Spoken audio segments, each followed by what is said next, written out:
Hold on, we got the wrong background up. Okay. Have you been using this one? Hold on. What have you been using with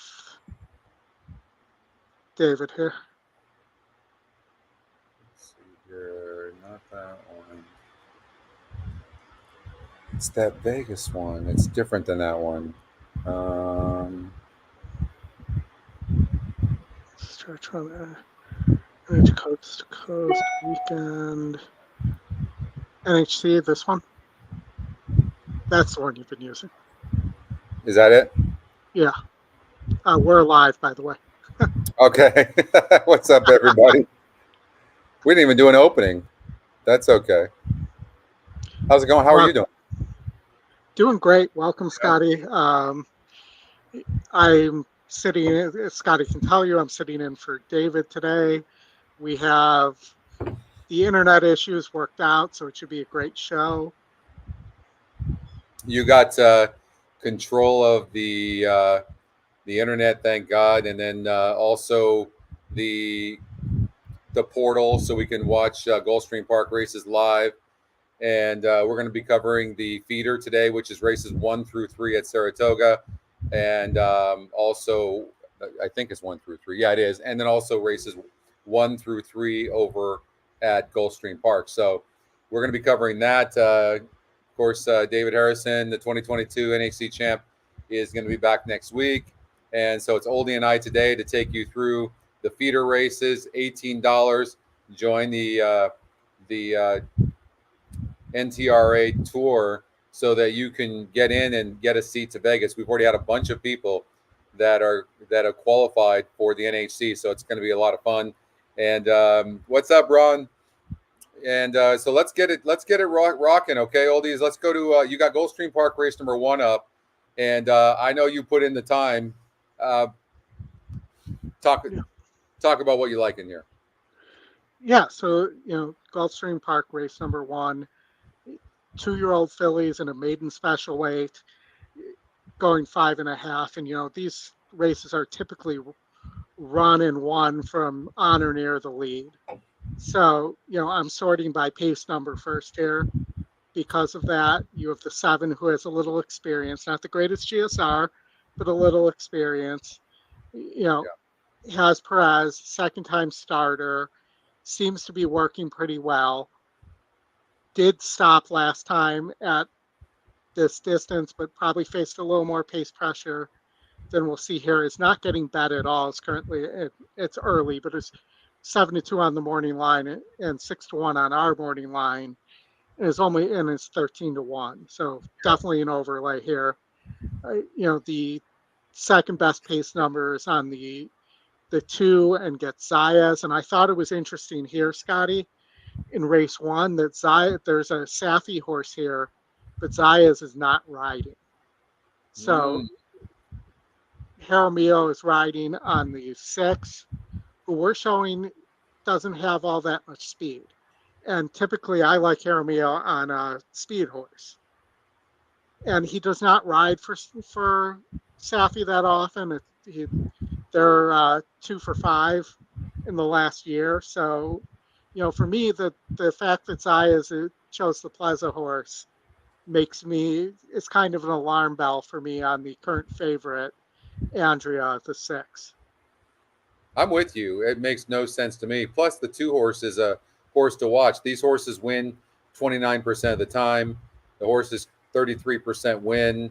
It's got the top GSR, and it's the EE second pick. So I think there's a lot going for this horse at 33%. You don't really see very often 33% first time starter. The thing about it is too that's interesting is that this horse is not one metric. It's top win percentage. Mm-hmm. It's 5-2 EE morning line. It's the EquinEdge second pick, and it's the top GSR. So obviously this horse can run and fits here. So whether that's going to be good enough to win or not, I don't know. But what about the 4 horse?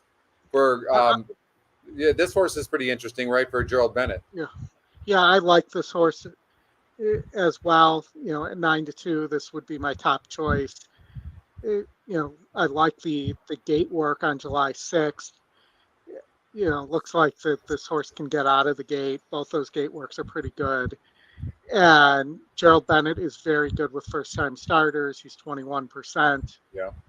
So, that if I was playing a pick five, this would be my top horse. But if I'm looking at where the betting is and having the opportunity, since it's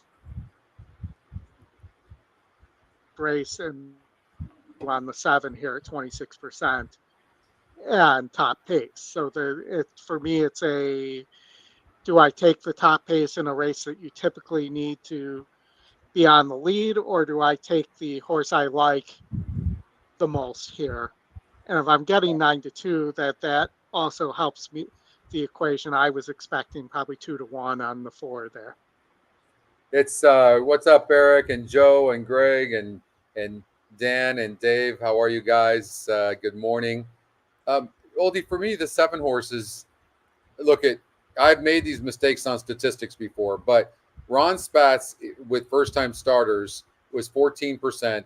The horse ran a decent third, but for second-time starters, look at this, drops down to 3%. They usually show their thing, and the horse is 26%.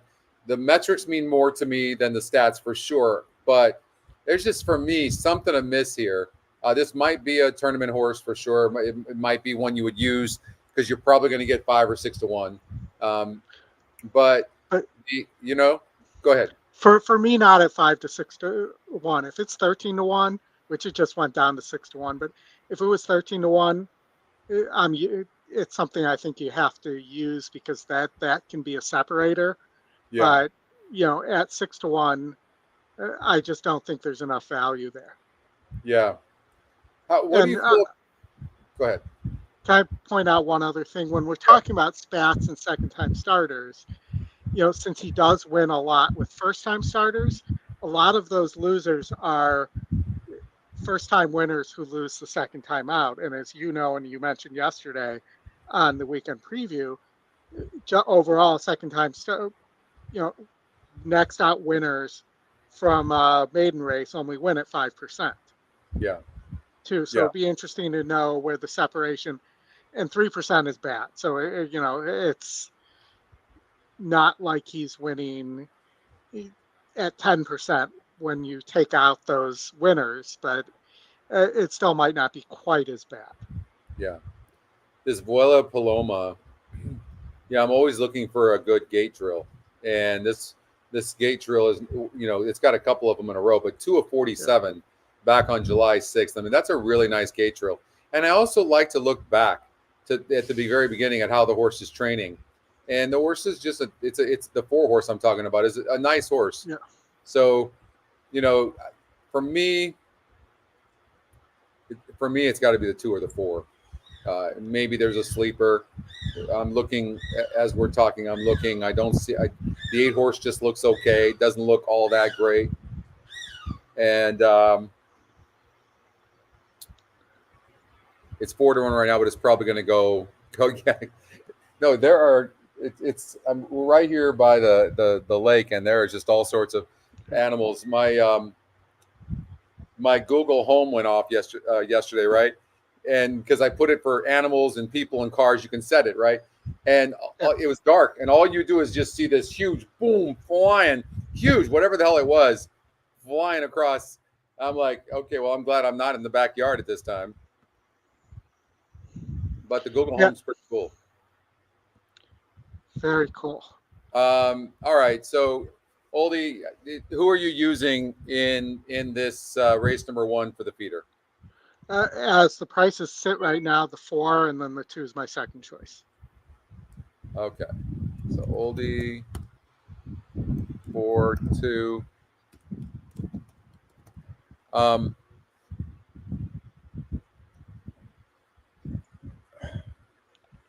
I can't choose between the 2 and the 4, but it's one of those, and definitely the 7 is dangerous on the lead. There's no question about it. It dueled last time out from the rail, and it's going from 8% to 26%.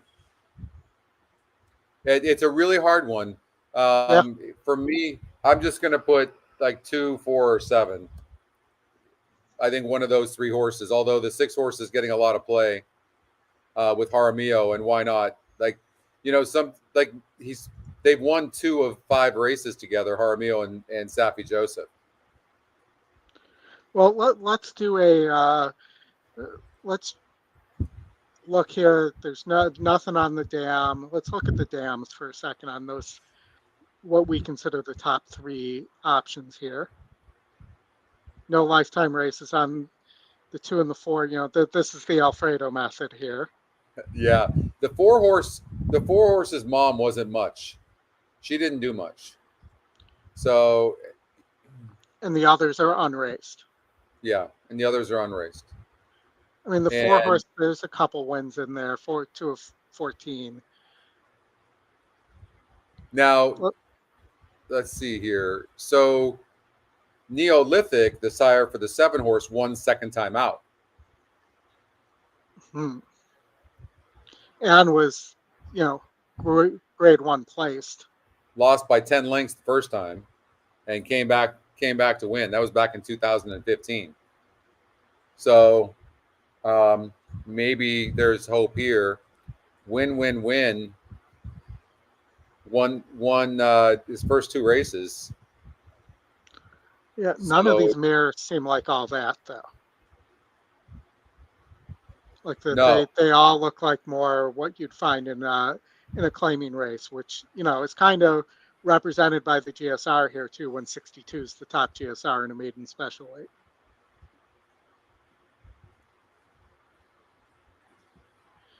But yeah, I think it's the logicals. I don't like Sano with first time starters. He's only 5%. I don't like the GSR on the Sierra horse. The 3 Del Rosario. The works are okay, but there's really no gate work in there to give me any information whether this horse can break. So for me, that's a pass. So I think what we have to do is look to see how fast the 2 and the 4 are as individuals, because that often is the key. And it also is key because if you figure they're doing a gate drill, they're going to have a slow time if they break slow. So if you see a fast time, that means they're breaking good out of the gate. It doesn't always materialize that way, but when you look at any moment, horse was 2 of 12, went 48.1. So that was pretty fast. So that's a pretty fast drill actually for the 2. That's kind of telling me this horse is probably pretty fast. And it does have the second pace number. Let's look and see what the race sim thinks as well, because we haven't run that yet here. Let's do that. But the 4-horse Oldie has a 2 of 47 gate drill.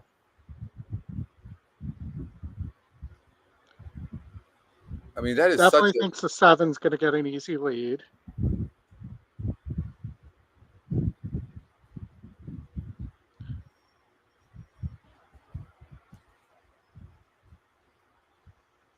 Four is closing tremendous, right?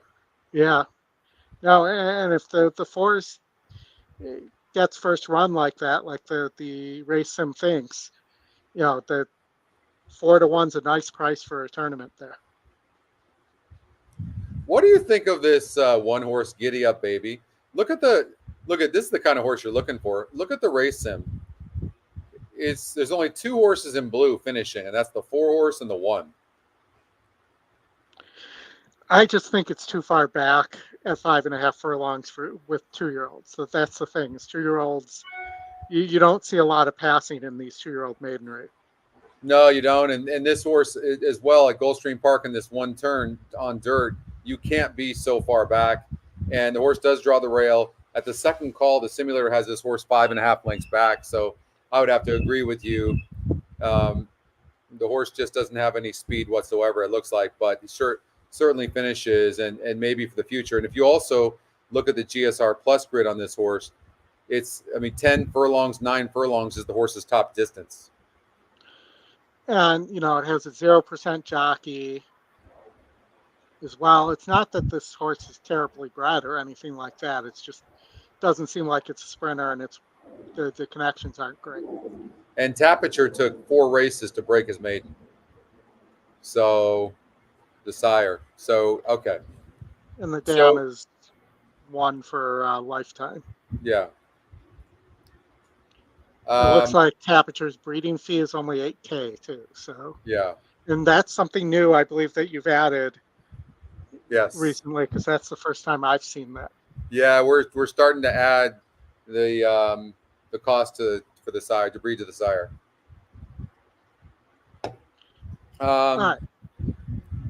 good morning, Curtis. Good morning, Kevin. Good morning, everyone, and Ricky. Yo yo yo. And Papa you know, Dio, what is up? Um, okay. let's So talk about. Do we want to move to Saratoga Race 1? no, let's just. Why don't we do all of Gulfstream Park race two Okay. and three? I think the horses to choose from in this race are 2, 4, and 7. You think they're 2 and 4 as well, and you're leaning towards the 4. That's Yeah. that's what I think. That is a fast gate drill. 3 back on July 6th for Vuela Paloma. So, um, I mean, my only remote concern is there were some extended, not exactly on schedule workouts here towards the beginning of the workout pattern on the what do you 4th. mean? What do you mean? So, you can see it's working regularly starting June 25th, Right. but, June 9th to June 25th, May 29th to June 9th, and then, first recorded work was April 28th. So it either went to a farm in between Tampa closing and then went to Palm Oh, Meadows. so you're right. There are some. I missed that. Usually that's one of the first things I look for. Sometimes they can miss a work, but if you try to do that math, the math really doesn't add up here. So it looks like the horse had a gap from June 25th to July 6th, for sure. And then Yeah. from June 9th to June 25th, I don't know what's going on there. And even May 29th to June 9th is, 11 days. So yeah, there these this horse might need a race. Bennett is 21% though. I mean, he has these Yeah. horses usually ready to go. You know what? In light of those gaps, I'll tell you. You know what? Another thing I don't like. I will tell you this. I know they're trying to. Well, today's the 26th. Okay, let's look at the 2 horse real quickly. I know you can't do things perfectly and things come up or whatever it is, but if you look at the 2 horse, so it from July 6th to July 13th, 7 days. That's what you want to see. But Yeah. but then from July 13th to July 18th, why 5 days? Like that's kind of unusual. And now it's 10 days from that last drill, or 8 days from that last drill to today, which is Mhm. probably kind of average. But 7 days would have been fine. 6 days would have been fine. I'm just kind of interested that why this horse worked 5 days apart. Well, also, you look at those two works between the 6th and the 13th, and those were crawls too. Yeah. There are fast works here as well, but usually you don't see 2 maintenance works in a row like that on a first time starter that's ready to roll. Yeah. Yeah. What do But you make?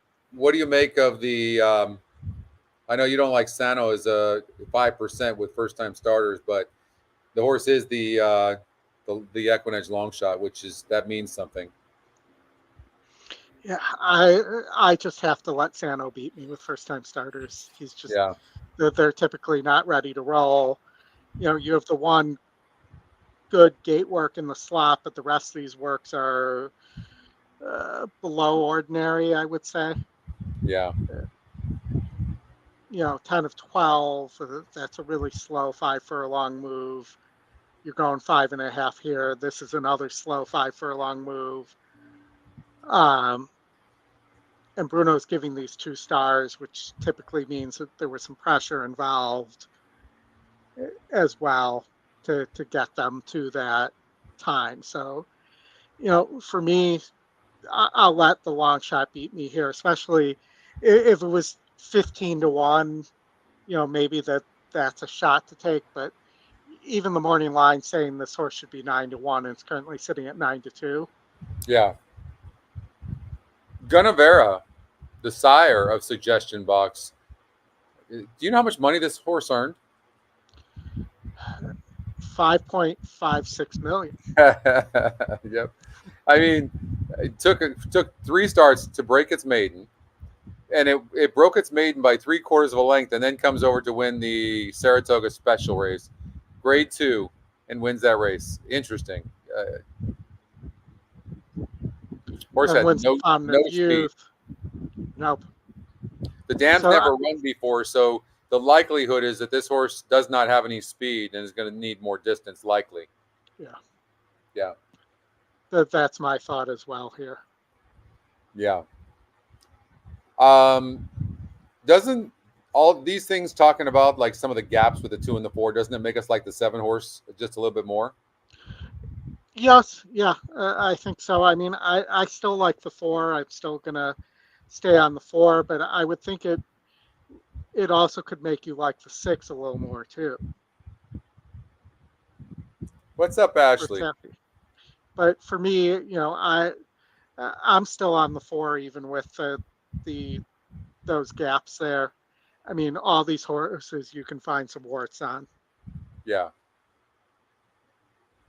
So I'm looking at the 7 horses first race.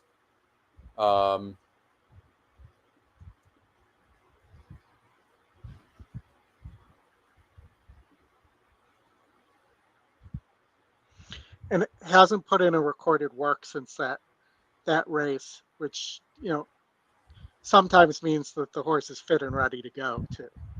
Yeah, I mean the horse is just getting maintenance drills for sure. Just sometimes they don't have official work, so that doesn't really scare me that much. Morning, Danny.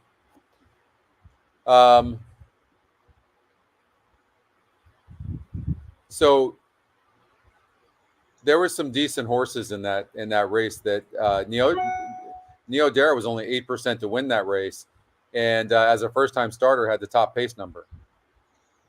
So certainly has every right to run a better race here. Yeah. So I don't know. It's 7-1. If this horse goes off at that, I would. You know what? I'd probably take my chances with a horse like the 7. All right, we're going to try, Ashley. So, all right, we got to move on. We spent too much time on this race. It does look like a tough one because the 6 horse is also getting play. And 1,000 Words won his first 3 races for Bob Baffert. Yeah. But this horse isn't getting trained by Bob Baffert. Yeah, so let's move to race 2. I'll just say on 1,000 Words that horse is the horse that flipped in the paddock when Authentic won the Kentucky Derby, and would have been the other speed in that race. Yeah. Okay. All right, so race 2 at Gulfstream on the synthetic. It looked to me this was a 2-horse race. The speed is cheap here from what I saw. I'm on the 7 because the price is a little better. I can't take 6 to 5 in a tournament that we have a 1 to 2 morning line on. If this horse goes off at 1 to 2, I'll let you have the $4 there, and I'll take my chances that I beat that horse. And you're going to go with who? The 7, My Royal Vow. Royal Vow. So 6 horse is showing winning the race simulator by over 3 lengths or almost 3 lengths. And this horse won last time out, 8,000 claimer. See, these types of horses don't usually win back-to-back races. And but I will say this, every time it's been a big win percentage, it does win, Oldie. Look, I mean, it was 42% 3 back. It won by 4 3/4 lengths. And this is not actually a good breaking horse. Well, and that's the thing. I think the 7's going to get first run here. And, only beat 44s. This is not a condition group. This is open 8K claimers. And the 7 beat 16K non-winners of 2 at 8.5 furlongs on the synthetic here. And I think the 7 just sits right off the 2 and gets first run here. That's the way I see this race playing out. And the drop in class I think is going to help as well. Yeah, you can throw out the last race and it still ran pretty good. It got fourth of 8 horses, but look, it faced a 50 group. Today's a 48. It was on the turf last time out. In 3 tries on the turf, this horse has earned $4,000. In Right. 5 tries on the synthetic, the horse has earned $34,000. So throw out that last race is going from 7% to 21 win percent, and going from a GSR of 57 to a 63. Synthetic is what this horse wants. Try to explain to me though what the heck happened to back. It was I think that right? it was a 52 group. It was probably just too good for this horse, Yeah. or there was more speed there. If you can click through and look, maybe my guess is because it sat right off, it got its trip. Yeah. There and stopped. It So I'm did. assuming there was more speed there than just 2 horses. I do. This horse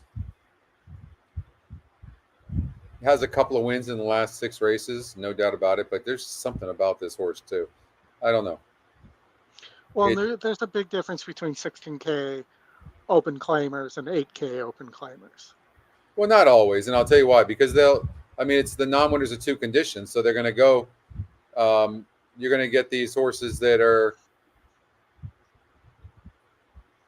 going to go from 8,000 to 16 to 25 because they just need the condition and they need the race, and so they'll do that. Like this horse can end up in $16,000 same condition next time out, or 12.5 restricted, kind of like the 3 horse is. So I think it really just depends on the horses that are actually in this particular race, and yeah. I would have to take the chalk. Unfortunately, I think that the 6 horse is just going to be Zayas and Joseph, Safi Joseph. They're going to be tough to beat in here.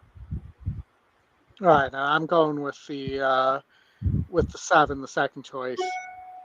This 2 just looks cheap to me. I think he'll stop. And looking at the long shot, I think the long shot's not impossible here.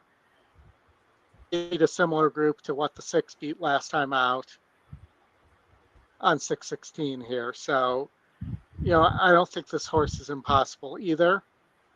And, I think you'll get closer to the 5-1 than the 7-2 there. All right, and for me, I'm going to take the points on the 6. Okay. So you're going to go 7 horse. I think if somebody's going to beat the 6 horse, it would be the 7. So I would have to agree with you. But 6 just looks too good. And one of the reasons why I like the 6 is because when it has been high win percentages, it has won. So and it really does seem to be improving on the GSR numbers as well, especially on the synthetic. So right, I'm going to go 7, 5, 6. That would be my order there. Okay, 7, 5, 6. Okay, let's go to race number 3. Race number 3. This race may look familiar to you from the weekend preview last night. Yep. So we have a weekend preview horse here, and we have a gold badge horse. They're 2 different. It does look like Megan Making Money could get to the lead and be dangerous. The issue may be that this horse doesn't get home a lot when the horse doesn't get the lead here. Yeah. She's getting the lead. Well, the 1's got some speed and is to her inside on the dirt at Gulfstream. That can be dangerous. The 5's got some speed as well. So other than the last race, well, 2 back was okay. I mean, the horse it's not a great breaker. It's an okay breaker. The GSR drops. The win percentage on the 1 actually goes up a little bit. So, but and then the 4 horse. So you like the 6 or the 4? Which one did you like? The 4 was my pick. Okay, and the 6 was Alfredo's? No, I believe Alfredo also had the 4 here. He did. Okay, so neither of you chose that horse. All right. 4 horse Sophia Storm. So this is a horse you liked. Alfredo liked. What was it about this horse besides the 2 straight wins for fun? Well, this horse also beat a group of 66 SORs. It did. By almost 5 lengths. I'm assuming that in the last race it was probably shut down before the finish line, but probably could have won by more. Wants really to go 6, not 6.5, and wants a drier track too, because you see the GSR went a little up from the good rating on 6-7 to here at the same distance. And if you see that, that's why, by the way. I just think this horse is tactical. I think it has enough speed here, and there's enough other speed to get this horse where it needs to be, and to take some steam out of Megan making money here. You also have the 3. That's the other horse that has the ability to press and come from a little bit off the pace, but the 3 is cheap here. So for me, where I didn't think I could take the big favorite in 2 races in a row either, or a horse that's going to be low odds because somebody might hit a separator in one of those 2 races. So I chose this one to go from a tournament play standpoint. Yeah, I looked at the 3 horse a little bit. I thought the 3, especially considering you're probably going to get 7 to 10 to 1 odds on this horse, it certainly has a fighting shot. And especially considering that maybe the 1 would go with the 6 horse. The 6 horse, if the 6 horse clears, the 4 is not going to catch it. But it does. This looks so chalky. I think you're looking at the 4 or 6. That's what it looks like, right? Agreed. Yeah. So, Oldy, how do you, in your mind, how do you look at a race like the sequence like this? So essentially, these races are mandatory, right? When you're looking at the feeders, they're mandatory races. Are you just trying to pick winners? Because if we keep playing favorites like we're talking about doing, and 1 long shot wins, you have no chance of getting in. Right. So you have to think about it. For me, it's a strategy standpoint. So I'm looking for, in a 6-race sequence like this, I'm looking for 1 or 2 separators for me. So I'm looking for 3 to 4 winners and 1 to 2 separators. If I can find 2 separators out of that, and I'm able to build my bankroll. As an example, yesterday at Saratoga, I was playing in the horse players happy hour, and in the last race at Saratoga, I had the 5 horse at a huge price. So let's see if I can pull that up here. I had Kid Cressa as my separator.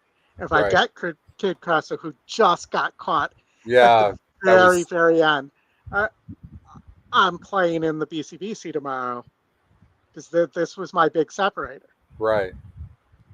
And instead somebody got a separator on the 8, basically.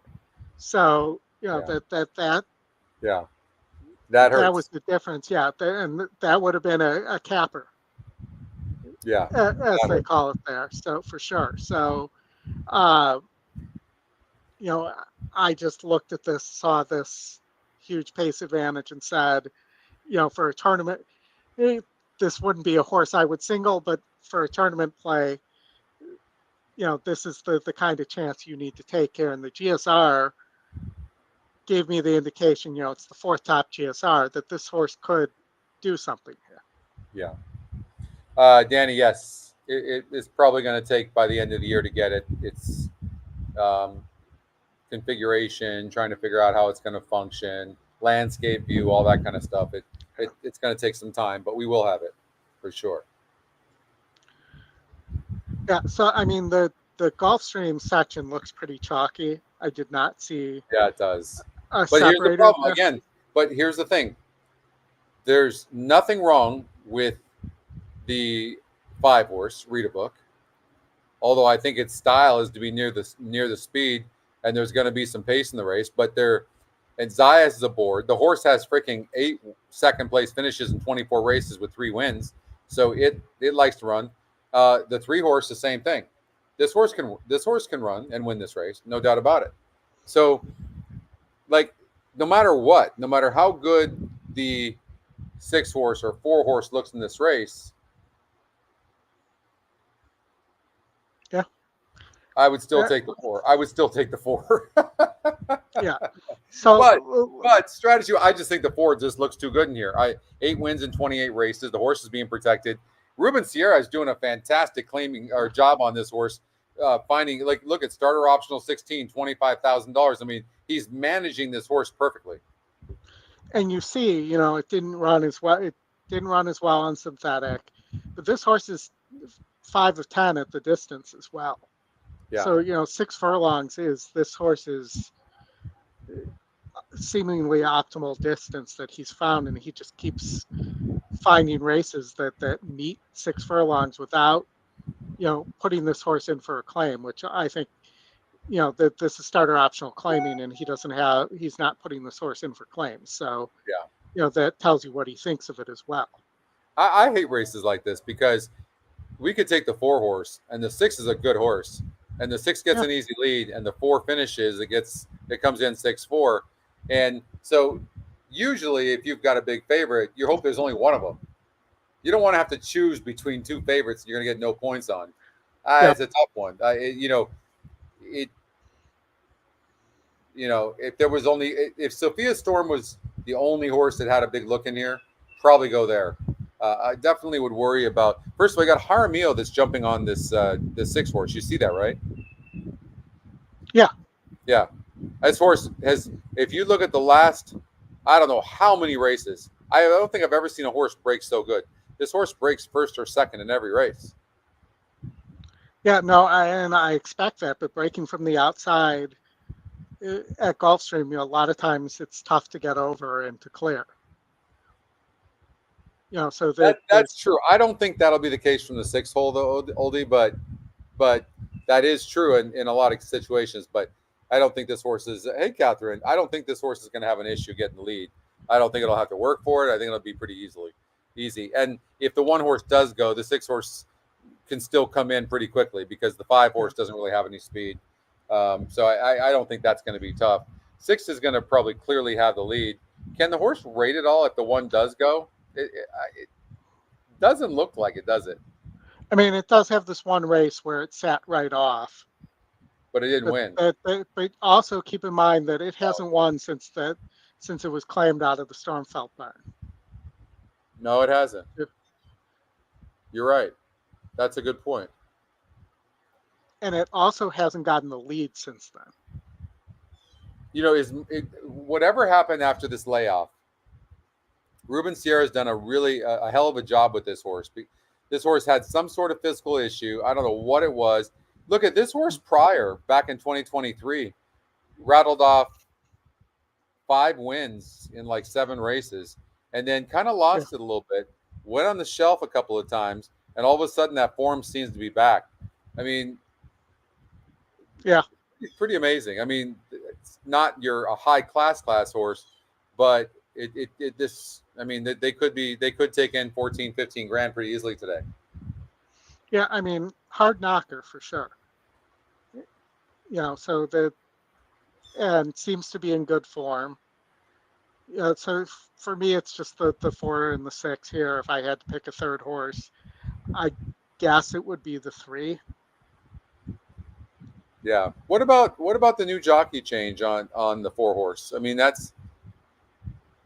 mean, Gonzalez, who was aboard the horse, is only 8%. Like, it looks like Ruben Sierra likes to give jockeys opportunities, which I respect tremendously. It comes back to bite you sometimes, but he's doing the same here. I mean, he's going with Morelos, excuse me. Yeah. I mean, I don't.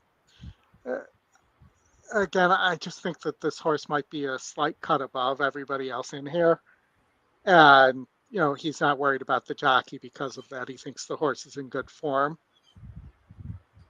But, that's definitely a little bit of a concern. Yeah. So I think we got about 20 minutes to get through 3 races at Saratoga before the Gulfstream Park is in 45 minutes. 45 minutes. Okay, we got plenty of time. Yeah, so we're okay. we've got Uh, time. So and I will tell you, the Saratoga races, with the exception of race 3, they're bigger fields yeah, too. okay. So there's So potential. again, we're agreeing on the 4 horse here, correct? Yes, correct. Yeah, I agree. 5 horses form seems bad. I know Zayas jumps aboard, but the form just seems not very good since Spats took over this horse. So I don't think I would like the 5 that much. When and looking at the 3, I just want to make sure we're looking at everything. The 3 horse seems to be closing, but it looks like the 3 could be pretty far back, and maybe it's going to be too late to close. Um, Certainly, the 4 has much more potential than the 3. This is chalk. I mean, it just really is. What's up, Adarsh? I think this horse, it's the 4 at the 6 for sure. Yeah. Yeah. Yeah. All right. So, all right. So you got to Saratoga. flip a coin and choose between the 4 and the 6 because that's what it looks like. Yeah. Both horses are 7-5 on the e-morning line. All right, let's head out to Saratoga, race number 1. Saratoga race number 1, and you now have the graphic for the shoot here. Yes, yes, yeah, it was something that Brad. Let me. You think that's easy? You know how long it took for him to do that? That took 6 hours. It's not Well, easy.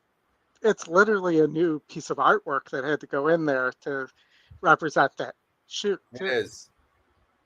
It is. So That was a lot of work, but I appreciate you noticing that.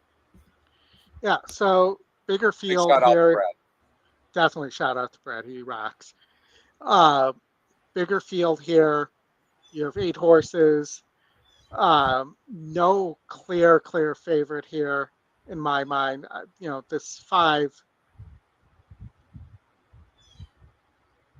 for rate of speed, and this horse tends to break slow as well. So for me, this was a spot where I thought, there are some, as Chris would hate this, but some interesting horses here. Yeah. Scotty, you know, I didn't love the GSR on the 3, but I thought the 3, coming off the 6 furlong, against 60s, that it nearly won. If it can handle the stretch out, this horse at 6-1 right now and 10-1 on the morning line could be a dangerous horse for Jacobson with Vasquez aboard. So, what about you? You didn't really love this 5. I mean, it's not a bad breaker, but it certainly needs to be near the pace. It's got 4 wins only, and it looks like the 4 horse Classic Mark is a type of horse that needs to be honored near the lead as well. It really does seem to be shaping up for a horse to come from behind. The 6 horse seems to be fast as well, and so you're taking out basically 47%. Like in my mind, there is no way on earth I would use the 5 horse to watch or not. It's got to be a horse, like you said, the 3 horse possibly, the 1 horse possibly. I'm not using the 2, the 1% horse. I'm not using that. But I actually didn't like the 1 at all, so I would toss the 1 as well. So I think it's those, and you could throw the 5 in here. I think those are the contenders. I'll tell you, the 4 is the long shot, but the jockey Rave is awful. So for me, the 4 is a toss as well, even though it's the long shot. So it's between those 5 horses. For me, my top pick was the 6 here, who's got a little bit of tactical ability. You kind of have to be a little forwardly placed in the chute, which for me eliminated the 7 and the 8. The 7 was actually my top pick if it wasn't in the chute. right. So let me ask a question. So because we haven't had this with this shoot, and you're the 8 horse, and you have no speed, is that going to hurt the 8's chances? I believe so. Yes, I believe the data, and people like Chuck, who are always at Saratoga, would be able to tell you more. But for me, that in the chute at Saratoga, you do not win very often from that far back. I'm looking to see if there's an example here. Yeah. And the 7, same thing. The going to be too far back. not in really good form either. I'm seeing if there's anything from last year. No, it's 9 furlongs. Uh, so then if we're looking here, it's down to those three. What the 7 horse is 7-2 on the E morning line. It's EquinEdge's second pick, and it's 15%. No, 9. Right? I mean, Quick is 13% second off the claim and 17% first race back. Do you give that horse a look? I mean, it's just the shoot. Again, between the eight's in better, slightly better form than the 7, though Quick is much better second off. He's 11% there, and he's 13 here and 17 second race back. The works are nothing special here. This horse broke slow last time and has a habit of breaking slow when it breaks. Okay, though, and this is why maybe the 7 does have a look. When it breaks okay, that's when it's run well, when it's, third or fourth off the break. And you look here, so if I look at the jockeys that have been aboard, it's Manny Franco, Carmouche, 4 back here, broke this horse pretty decently. So if they can get this horse out of the gate, I guess the 7 would have a look for me, especially at 9-1. It looks like the horses that are tactical or fast from the inside are winning these races from the chute. That's what just was, while you were talking, I was just looking back at the last few days, and there was a couple of races back on 724 on Wednesday, and if you look, most of the finishers were inside. I saw the 9 horse in one of them, but that was the fastest horse in the race too. So it was 1, 2, 3, 1, 2, 3. So in the 3 horse seems to be a little bit tactical for me then, but 4 wins in 50 lifetime races for the 3 horse. Right. How do you play that horse? Well, I just don't think that horse wants. I mean, that horse has barely been 8 furlongs. I don't think it wants 2 turns. That's my. Why have they only run it once, or not 2 turns, but a mile? Why have they only run it once in 50 attempts? Yeah. Well, and the GSR, honestly, the tab for this horse shows that it's going to run better on turf. And sometimes a trainer can get confused because this 3 horse ran on turf a couple of times, but it didn't run good for whatever reason. But the horse's form wasn't that great as well. Honestly, this is a perfect type of claim. If the right trainer was to grab this horse, I know it's 8 years old, and throw this horse on the turf sprinting, they might get a few wins out of this horse. Yeah, it's 8 years old too. But if you look at the one's a really slow breaker from the inside in the chute. That's going to kill you. Yeah. There, and the trainer is 0% off the layoff too. Yeah. The horse has got 5 wins in 40 races. I mean, it's just really bad. The 2 horse rocked the weekend. I mean, this horse is dropping from 80,000 allowance races into the 16,000 claimer. I know it's only 1%, but the horse only lost by 7.5 lengths in that last race, Oldie. You have to give this horse a look. Well, let's look here. So, lost by 7.5 lengths going 6 furlongs, gets an increase in the GSR. Murat, typically you want him on speed horses, though. And Dylan Davis today. Should we be doing a Dylan Davis watch today, right, at Saratoga? I mean, and Franco. I mean, these 2 just keep getting on horses with prices. I mean, just play Franco and Dylan Davis every race, and you're making money. Yeah, I think that's the thing. Is the 6 horse. You have Gomez aboard. You have Rave here. The thing is, the horses Dylan Davis has been winning on have been big prices. Yeah. Not on favorites. And you look at this horse who's 5-2, and it's really only rated once. The form's not great. It lost by 24 lengths last time out. Why did it lose by 24 lengths last time out? I mean, Yeah. that tells me it didn't get the lead, and then the group was just too good for it. And this is similar in terms of SOR. And there's none of these horses really have anything in their works that make me think that somebody's sitting on a big race that we haven't seen. What about the 4-horse Classic Mark, the EquinEdge long shot? I mean, this one has Again, some I tactical can't speed. use I can't use a horse that raves aboard. I just can't. Yeah, yeah, Uh, 3% I mean, jockey. and Gustavo Rodriguez uses Tyler Gaffleone a lot, and the fact that he has rave aboard here makes me think that this is not a live horse. But again, for me, to me it seems to be the 6-horse. Yeah, Won by 12.5 last time out. Is won 2 in a row. Is won at one. This is more like 1.5 turns, but is won at 1 turn, and has been is one of the rare cases where a horse was claimed out of the Linda Rice barn, and then somebody is able to get it to form. So,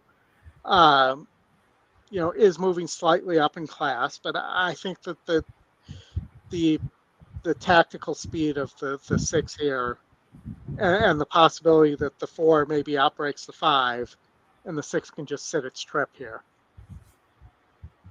yeah.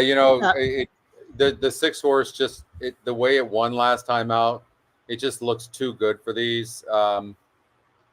It's I don't know if it's tactical. It rated a little bit. It was a half a length back, Yeah. 2 races back, and won easily. It's in for 16,000, so they're moving the horse up a little bit. It does drop in win percentage, but I think that's exactly what we're seeing here. The horse was 38% last time out, won by 12.5 lengths, and now the horse drops to 16% win. I think that's why we're still on this race right now. It just really looks tough, and you just need a strategy in a race like this. And for me, maybe it's the 3-horse who's adding blinkers for the first time. That's a possibility.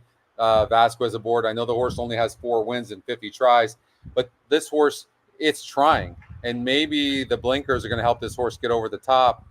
For me, I'm going to take a chance on the 3. Well, and how funny is it that after 50 races, they're putting... I know.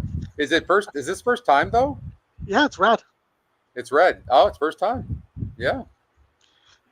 I mean, you don't see a 50 race change like that. No, you don't. And by the way, that's normally that'd be a situation where I would stay away. I don't like making equipment changes to older horses unless it's just Lasix, which usually isn't the case. But this horse seems to be in good form. It's got 2 solid second place finishes against Simler the last couple of races. I mean, it barely lost last time out. I can't believe I'm actually choosing a horse that has 4 wins and 50 races, but this is just an ugly race. Yeah, I mean, it is what it is in terms of that. I mean, only the 8 has significantly more. The 8 and the 6 are the only ones with significantly more wins. So, but again, for fields, you can, crazy things happen too. So, that this to me was one of those races where you could take a bigger chance and go and see an angle where you could go away from the favorite. So you're going for the 6-horse, correct? I'm going for the 6, okay? Yes. Okay. Okay, let's go to race number 2. Another big field. You have 10 horses here. 5.5 furlongs on the turf. Your top pick, I don't like the GSR on at all. It's 5% for Gary Contessa. And Contessa's been pretty good lately as well, but I just didn't like this horse at all. For me, it was a toss. You do have a top pace in the 7, who's your long shot. But again, a GSR surge indicator going down there. What did you think here? I thought the 3-horse was an interesting long shot, going on the turf, but the horse is fast. It ran an improved race last time out. I like the way it's closing. You know, sort the EE morning line. If you sort the EE morning line and you sort the win percentages, like it's who would be the horses? You would have the 1, 10, and 7. 1, 10, and 7. The 4 horse is the top EquinEdge pick, Yeah. but it's only 5% to win. So there's a high likelihood that the 1, 10, or 7 are going to win the race, and 2 of them are the EquinEdge picks, and one of them is the top win percentage in the 10 horse Majulu. Did you look at that horse closely or no? I did. Um, second time starter for Rob Atras. He is 12%, which is not great with second time starters. No, better with first time starters. This horse looked like to me a dirt horse. I agree. You look at the GSR tab, wants to go 8 furlongs on the dirt. I think they're reaching with I think they're reaching with this. I really do. I think they're trying to stick to a condition, state bred, 40,000 claimer. And so this is all that came up. And it's already been, almost a month since this horse ran. So they need a race for the horse. It does get off the rail. I will say that. It broke from the rail last time out. It wasn't a bad effort. The horse tired. It is facing easier. But the GSR does drop. The win percentage drops a little bit. No big deal. From 40% to 29. It does get easier here, though. That, to be fair, even though that was a 40,000 maiden claimer last time out, it was a 44 SOR. Today's a 38. It draws outside, gets off the rail.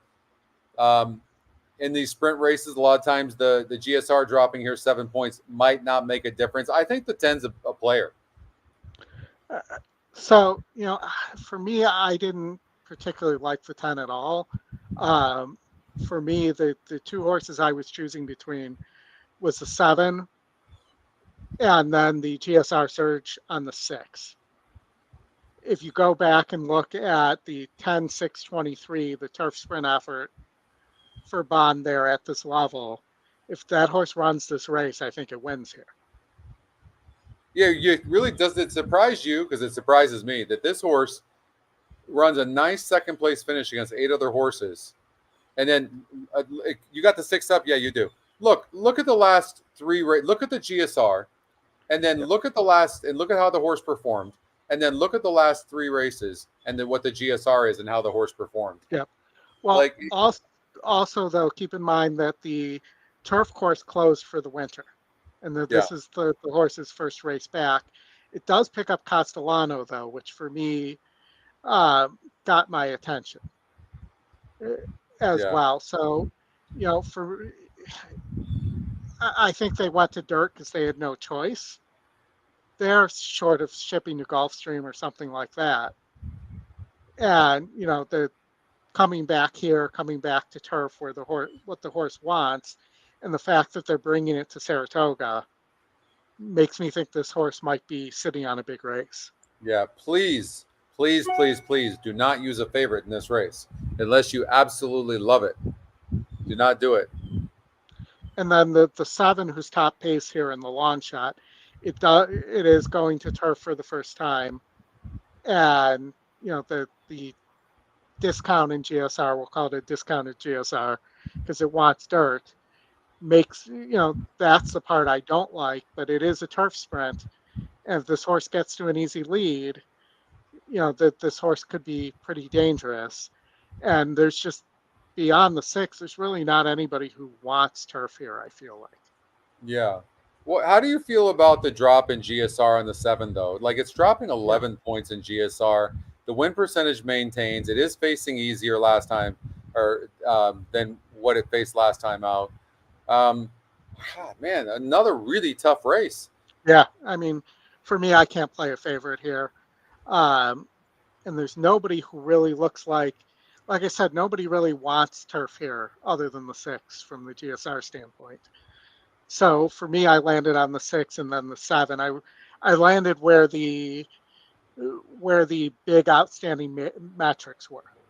Right. So right. you had that stuck out because it just looked like a group that Do you want to be on the one horse for Dutch Row? Maybe, because you get IRAD there and you do get an E morning line angle.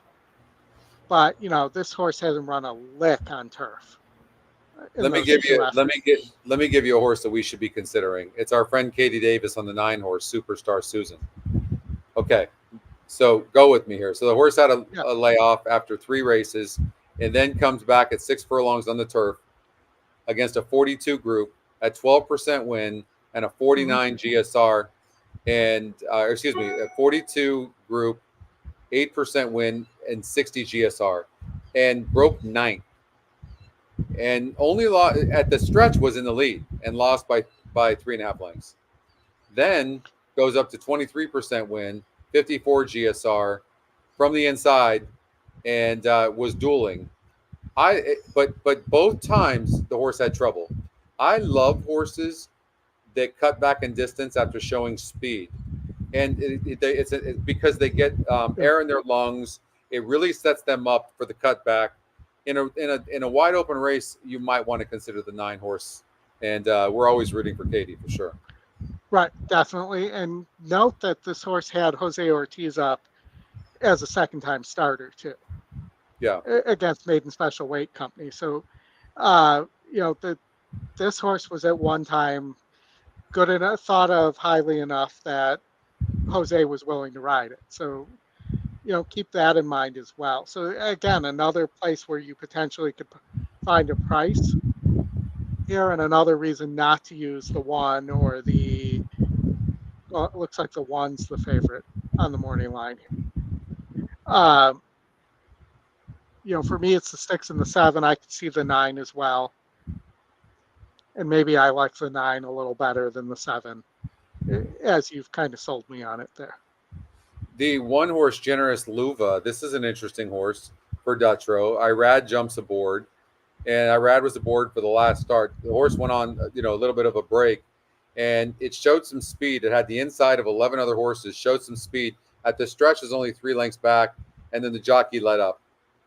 Prior to that, in the first race, the horse was only 4% to win with a 47 GSR and lost by 4.25 lengths. So it's pretty significant here that this horse is dropping from a 50 SOR to a 38, goes up from an 8% win to a 19%. The GSR does drop, but none of these really are that great on the GSR. So I'm gonna say that aside from the 6 horse that has a good GSR, but is 15-1 on the EE morning line, this 1 horse with Irad is super live, 2-1 on the EE morning line. Well, let me give you one of the reasons why I don't like this horse. The rail's out at 27 feet. So you're dealing with a very narrow turf course here.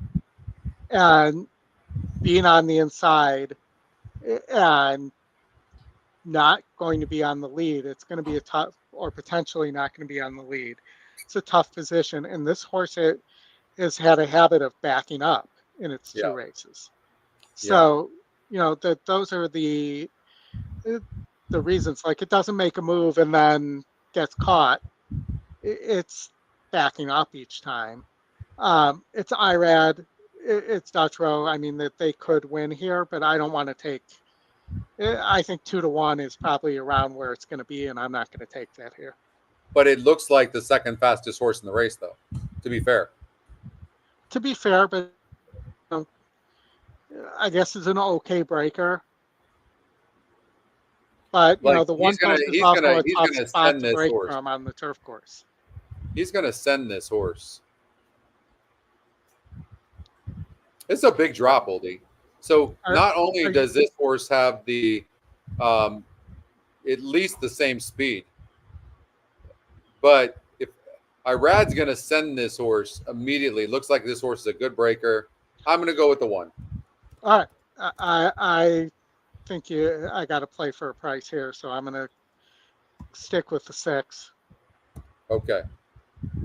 Okay. I think might be a little tactical. So, and then that takes us to the last race of the feeder. And we didn't. So let's run the race sim real fast on race 2 too, and see what it thinks. I'm going to have to change the resolution of my screen here.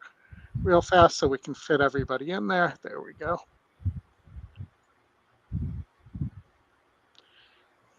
You know how to do that as well, right? If you click on the arrows above on the top right, Yeah, okay, it'll expand the screen to the top. but I like to be able to maneuver around my screen. We're That's in race number 3, not race number 2, aren't we? I'm just show. We haven't shown the race sim for race number Oh, 3 gotcha, yet. So gotcha.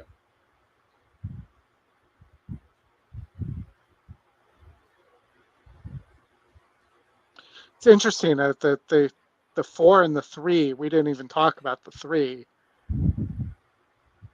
The 3 is the one that, or I guess we did a little bit. And Levine's been pretty hot too. So maybe the 3's a horse you got to take a closer look at. But again, with the rail out, closing from the inside is going to be tough. All right, race 3. I will say this about the 3 horse. You see the double blue? It's got the dark blue in there. Yeah. And when it's closing, and from the stretch to the finish, you can see how it's closing, and it's closing tremendously. Like it is absolutely. finished. I mean, but usually tactical horses are the ones winning these types of races. Usually. I mean, it just seems like maybe it wants longer, but if these are all cheap and they go slow or go too fast, the 3 definitely has a big shot there. Yeah, I agree. The 4 horse is only 5% to win. Yeah, I don't. But it is dropping in class from a 46 to a 38, so that's an 8-point drop, and it didn't run bad last time out. This is a big drop, and third race off the layoff. The horse seems to be working just fine. I don't know why this win percentage on this horse is so low, really, because of the drop in class. It's run decent. I don't know why the system doesn't like it. I really don't. So you can see nothing's really lining up here, which makes this race very difficult to analyze.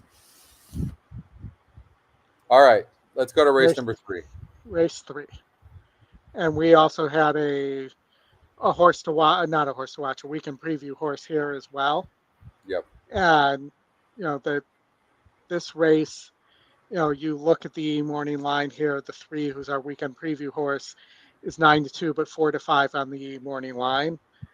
I don't know that we're going to get 9-5, but I don't think the 3 goes off at 4-5 because I think the 5 Valentine Candy will be the favorite based on what I'm hearing. Yeah. Oh, you're hearing that the 5 can run?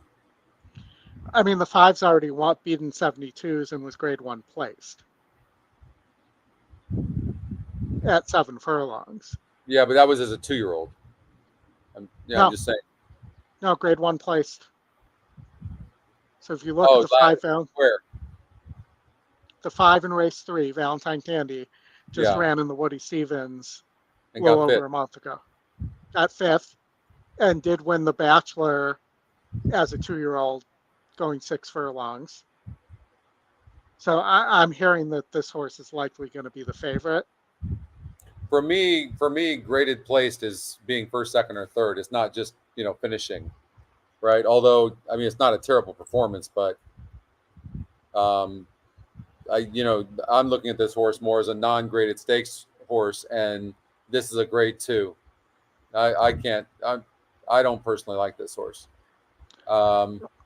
I'd rather take a lightly raced horse like the 3 horse Pure Force, who seems to have upside. The breeding is tremendous, and look at some of the other ones. Same thing with the 1 horse who seems to be up and coming. But what I don't like about the 1, look at this, the 3rd straight race it's broke from the rail, and the time before that broke from the 2 hole with 10 other horses there. But this is a tremendous horse, which tells me, they're sending this horse most likely, which means there's going to be some speed in here.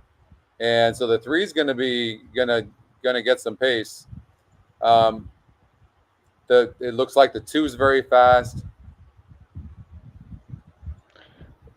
Yeah, it's a tough one. What about a horse?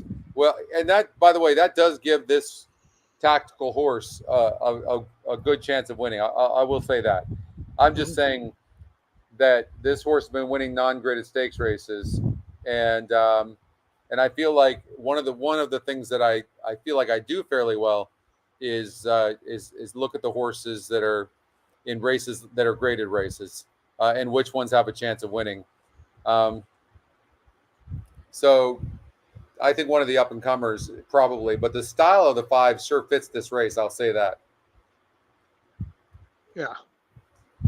I mean, I think the five might sit a five or the three. I think the three actually is tactical, even though it's the top pace number. I agree with you. I think the one's gonna gun it and try to get the lead. Um, you know, if this melts, then the four. But I look at didn't win against 64s here. Did against a 66, but I just don't know that field, which was a non-winner one, equates to a graded stakes race like this. This is a very weak grade two, no doubt. It's a 74 SOR. It's super weak. I've seen grade threes that were 80 SORs. This is just a weak group for a grade two. And so for that reason, any of these horses can win this race, no doubt about it. So if you're the owner or trainer in a race like this, you got to feel very fortunate that you have a shot in a graded race for sure. And for me, I'd be three, then the five, and then the four. Yeah, well, we've got the three horse at 4 to 5. It's interesting, considering the depth of this field, that the system believes this horse should be 4 to 5. Yeah. So I'm with you. The GSR's there. If we get 9 to 2, I mean, that's a dream, so to speak. There. Yeah. And you look here, it really thinks the five's going to be sitting in a similar position to the four, but the three is going to continue on. So the style of the five is tremendous in here, and the post position is also tremendous. So the three horse is going to be the inside be behind horses, and the five horse really is going to get a good trip. If you consider the EE morning line, Oldie, at 4 to 5, and maybe the five horse Valentine Candy goes off at 5 to 2 to 7 to 2, maybe this is the play. Well, I'm hearing the five's going to be the favorite. We'll see. But let's also, we have some Bruno notes here.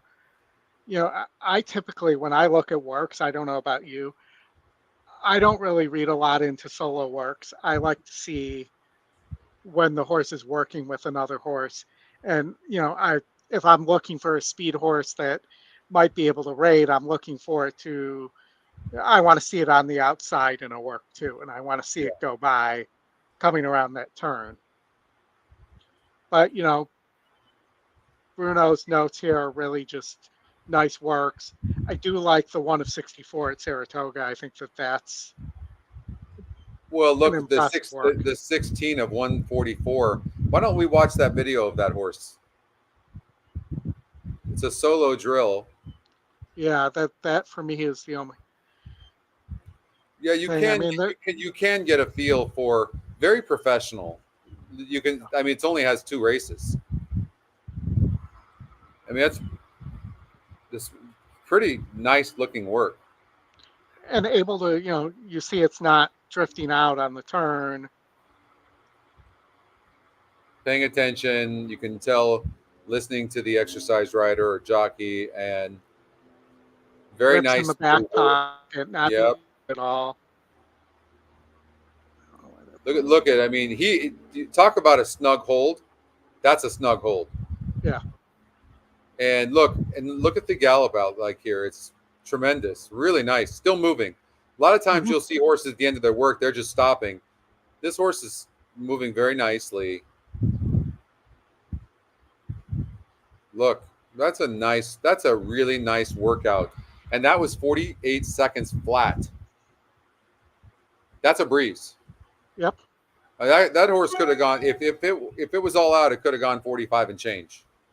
Easy, yeah. It's a nice horse. Yeah, I'm gonna stick with the 3 horse Pure Force. I think the Brad Cox has got a very nice horse here. Juddmonte Farms got a very nice horse, and I was we were talking about this horse last night, and I love look at the dirt and turf taps, Oldie, on the GSR Plus grid for this horse. I mean, it doesn't matter. Like Yeah. both just tremendous. You don't see that very often. Well bred, lots of 80s. Also, if it rains, the fine on wet GSR as well. So, this horse really is well bred. And I don't think it's going to have a problem rating based on that workout that I just saw. Yeah. Yeah. Yeah. It's going to sit on the inside, probably behind the 1 and the 2. The 5's going to get first run, probably, even though the 3 has more speed. The 5 could get first run. I don't know. We'll see. Luckily, there's not a lot of horses in the race, but we'll see what happens. But I'm looking forward to watching this 3-horse run today. Yeah, and this was one of my weekend preview picks. It was. Yep. And I actually, a couple people didn't like it at first when they first looked at it, and I took that personally. To be honest on that one, I'm like, this horse is gonna win by open legs here. But hey, listen, I'm changing my vote. Okay, I'm changing it. Because you want me to take it personally? Is that no?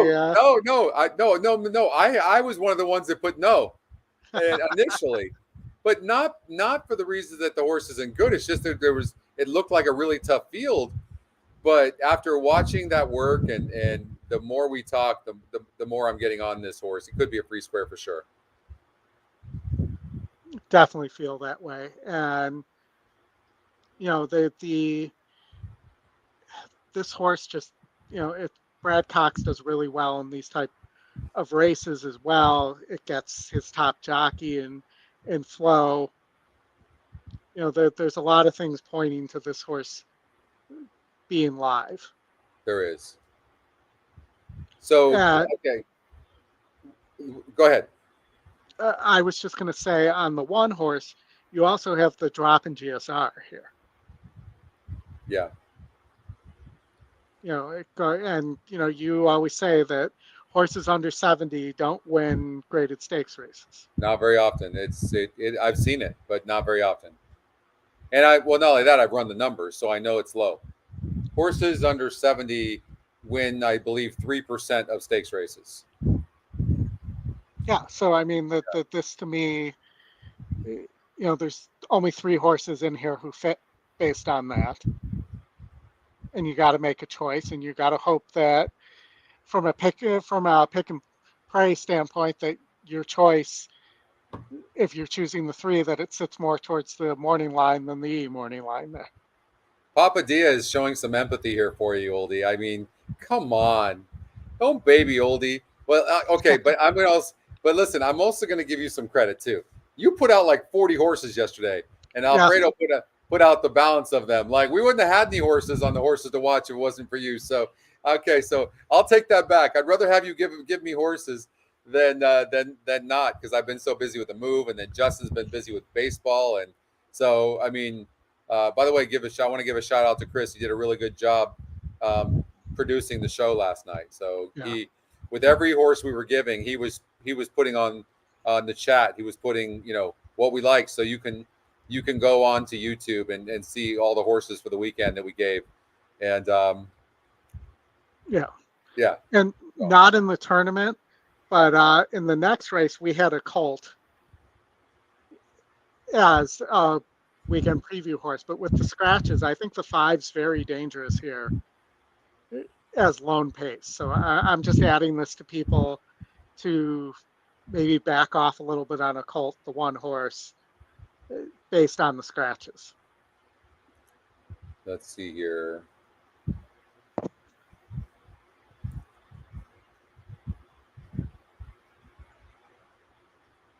I think this is one that I didn't love as much as you did. Well, but look, the 4 had a lot of speed and is out, and the 3 also had a lot of speed, which only helps the 5 even that much more.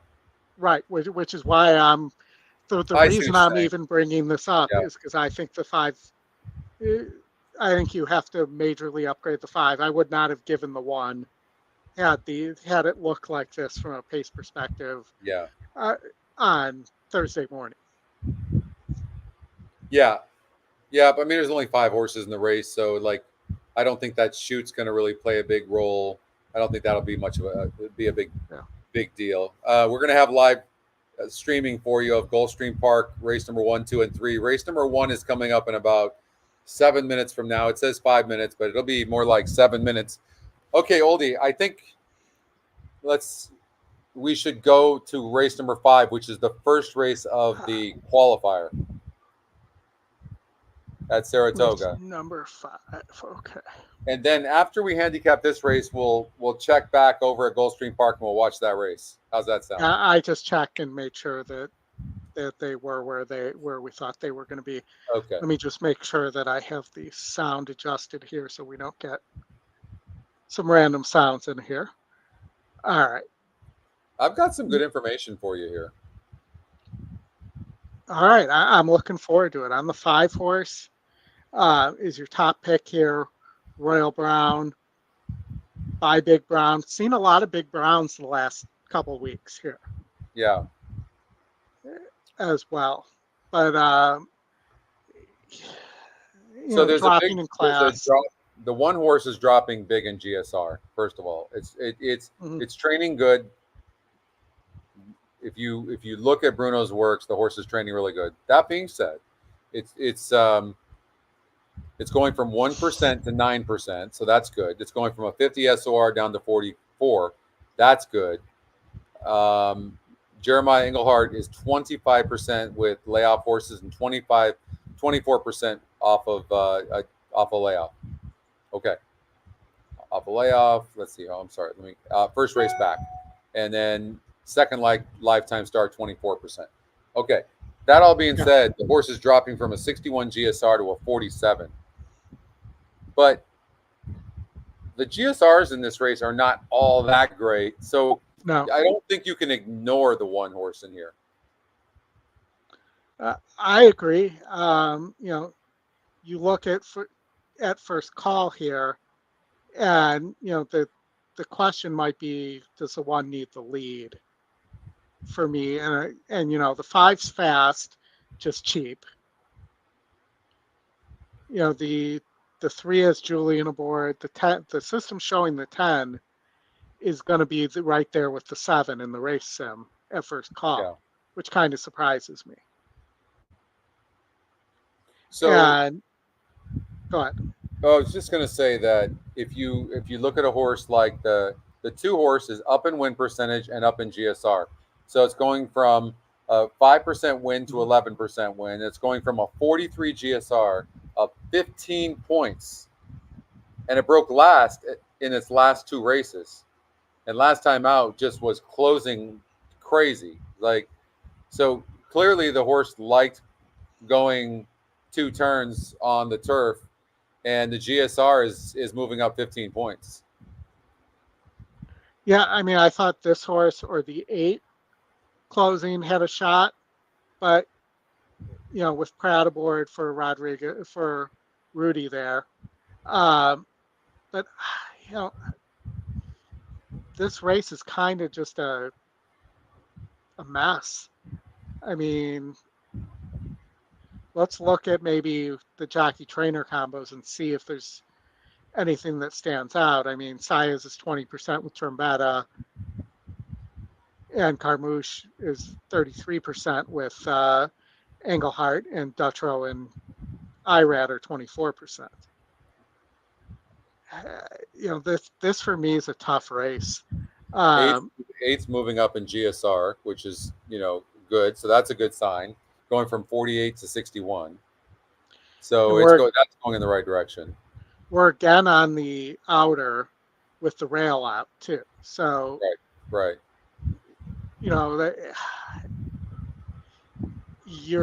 It's going to be tough on closers, especially inside closers like the 2 here.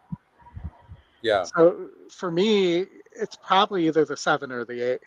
7 on the front end or the 8 coming from behind. What about the 7 horse? I mean, the 7 horse is a horse to watch. Its win percentage Yeah. goes from 17 to 34. It's dropping from $75,000 maiden special weight over at Belmont at Aqueduct, the B of A, and but that's a pretty big drop. It's 9 to 5 on the EE morning line. I mean, this horse has every right to run good as well. For me, I like the EquinEdge picks. I'm on the 2 and the 7. So for me, it's either the 7 or the 8. I can't use the 2 with the rail setup, trying to close through a 27-foot rail there. So for me, it's the 7 and the 8. 7 and 8. And that, yeah. And then for me, with the speed of the 7, it looks really tough on the lead. I think the 7's going to be tough. I think the 7's going to, with Irad. I think Irad's going to win 4 or 5 races today, just so you know. So maybe that's an angle. There's nothing wrong with that angle. If you know, maybe kind of zero in on Irad on all the Saratoga races, possibly, unless you really hate it. No, I think it's, like I said, it's the 7 or the 8 for me, and I like the 7 here, so I'd probably be starting off pretty chalky. All right, I'm on 7 too. All right, so let's get out to Gulfstream Park. What do you say? All right, let's do it.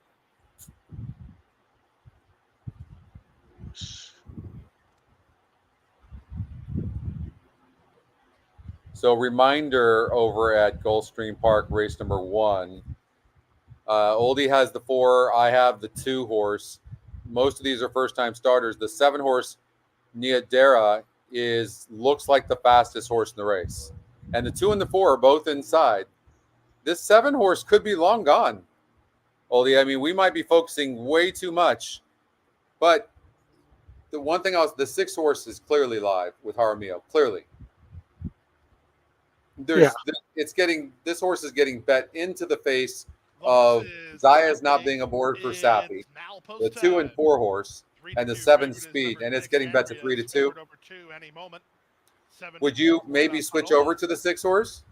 No. And take no? No, I'm not taking 3 to 2 there.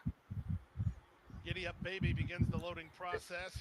Again, I stand by the fact that I would rather take 5 to 2 on the 2 than 3 to 2 on the 6. But this is inside money. This 6 is getting bet for a reason. This is, in my mind, I would switch over to the 6 because it's not that I'm trying to get influenced by the betting, but sometimes it's a tell. And into the face of some of these really nice working horses, the 6 shouldn't be these kind of odds. It just shouldn't be. Well, I think it's getting bet, though, because people don't know where to go, and it's Sappy. We'll see, for sure. 4-1 in very professionally. It has good gate works. I mean, the 6 is 6 to 5 right now. And I just think the 6 is going to be too far back, unless the horse has more speed than we think. Yeah, I think it's probably going to show more. You got Jaramillo aboard as well. We'll see. Tough opener here. I love these first-time starters, though. They're fun to watch either way. Yeah. Good luck in here. You too. Box and Leonel Reyes from the outside will complete the line. Suggestion box. What's up, Jeff? That horse does not want to go in the gate. The 8 horse? Yeah. Yeah, this is a horse we talked about that's going to show no speed, most likely. And you know who I maybe would put for a piece for me, I thought was interesting, is the 1 horse. I didn't think it could win, but we talked about this, a 0% jockey, but I thought the 1 might be a horse that could maybe get 3rd or 4th. Remember, you're only 0% till you're not. Yeah, well. They're in the gate. All right, let's see. Those are the kind of things he let beat you. Let's see if he takes this horse to the lead. And he And does. excellent start for Andrea, who blasts off the mark. You had to know it. You had to know it, Oldie. So the favorite, it's Andrea and Jaramillo to the top. They lead by a length over Niadera, who's now racing in second. Vuela Paloma is 3rd at the inside, a gap of 2.5 to Any Moment, who rushes up to be 4th. Giddy Up Baby is now 5th. Then it's a big gap, call it 6 lengths back to the inside. Jaramillo is so good out of the gate. He is so good out of the gate, isn't he? Bad break, Del Rosario just ahead of her. They round the far turn. Andrea has the lead. Neodera draws up alongside in second. Driven Wild. Well, we're going to find out really fast what the 6 has with the 7 challenging like that. Inside a quarter of a mile from the wire, and Andrea, nursed on the top end by Jaramillo, turns first with something in reserve and turning back the challenge of Neodera. Pueblo Paloma swung to the center by Ferrer to try to get a rally together with an 1/8 of a mile to go. Andrea has the lead, and she's not for catching. Andrea, the daughter of 1,000 words, is kicking clear with authority. It's Andrea in front. Andrea wins by 5 in the end. Good battle here for second. Very close indeed. Either Vuela Paloma or Neodera. Well, I'm hoping Vuela Paloma got up there. I'm hoping too. I have the exacta if it came in 6'4". I think it did. And that 6'4" exacta is $10. Not bad. And you know, we talk about this all the time in these 2-year-old races. But if the 4 went by the 7, that would be the only pass in the entire race.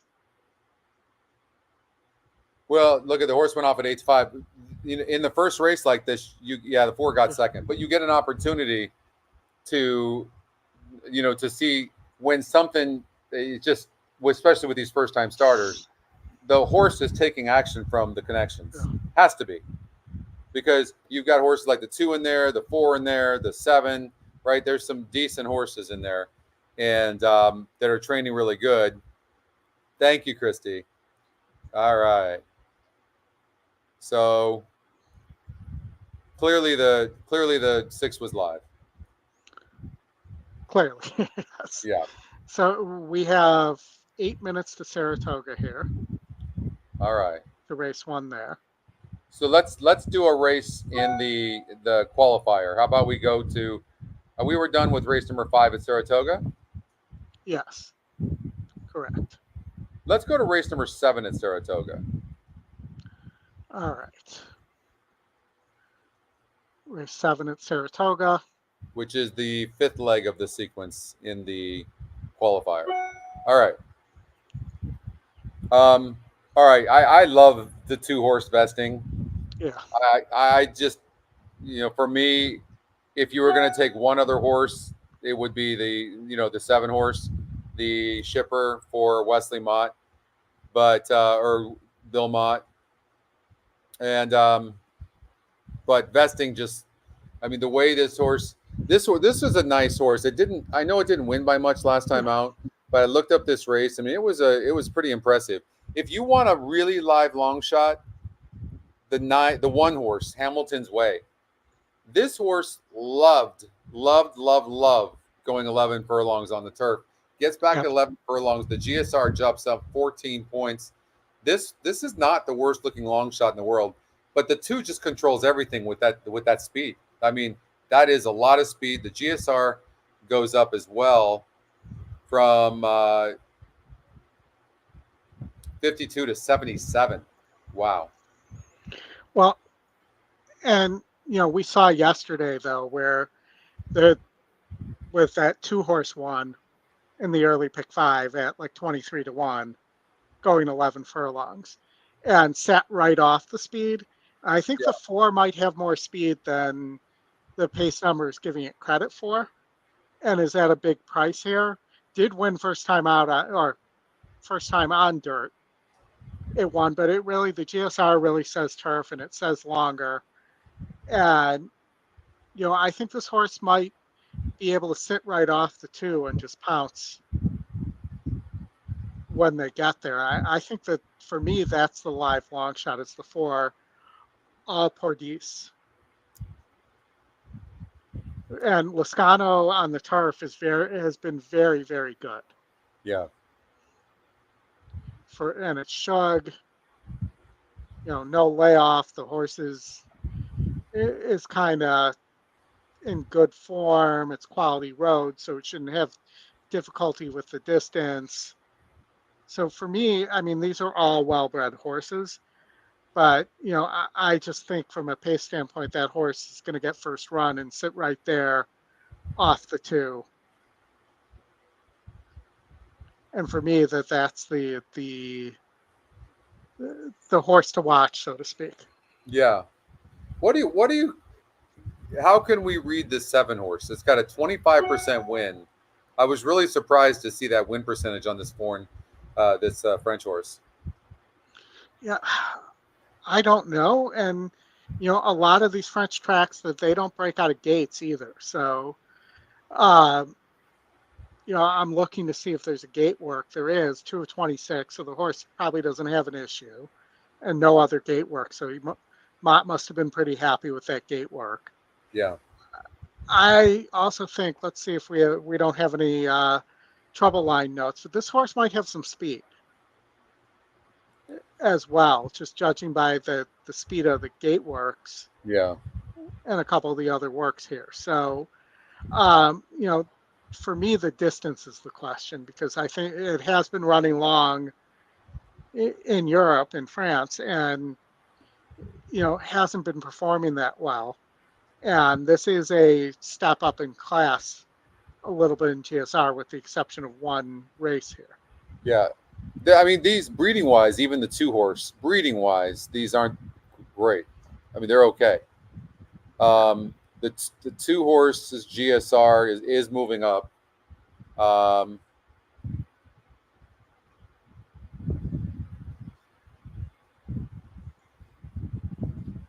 So you can clearly see that what the 2 horse wants to do is go long. If you look at that, the horse has got a 62 on the tab. That's what I was just looking at, and it's got all numbers in the 60s, except for 10.5 and plus distance, and then it jumps to a 77. So, which would Irish bred would make sense? The longer, the better. Correct? Right. And, yeah, absolutely. Right, and the same thing would make sense for the French bred. Let's see if we have anything on the French Same bred. thing. Same thing. Its top distance is. Yeah, we don't have the sire data there for the French bred. I was hoping we did. No, we won't have that. No, yeah, we won't have that. But it would make sense. And so, I mean, are we missing the long shot here, though? Because the long shot, has a second place going 12 furlongs in a grade 2.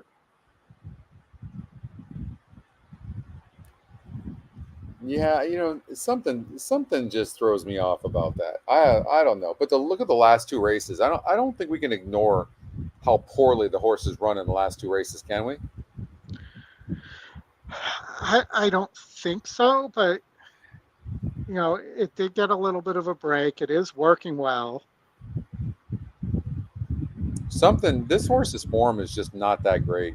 It is just not good.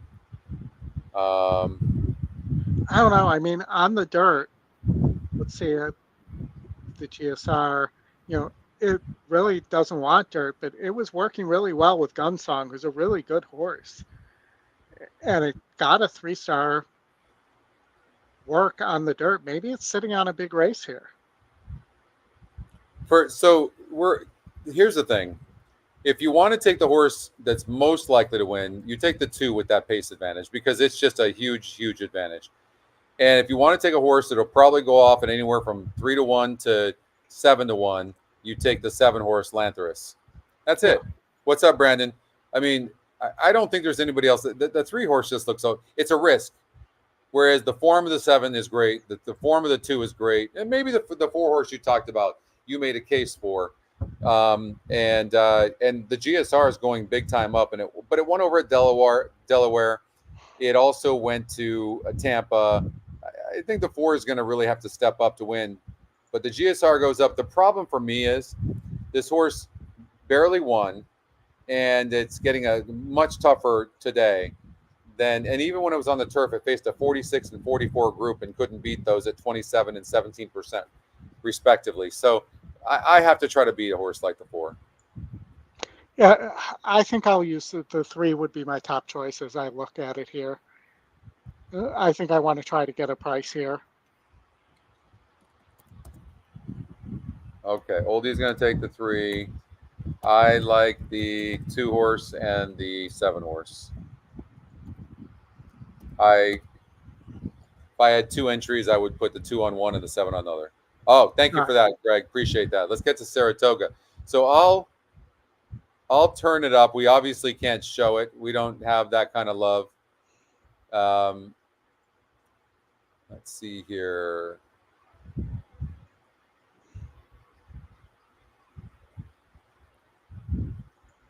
Oldie, I that exacta paid tremendous on a $200 bet.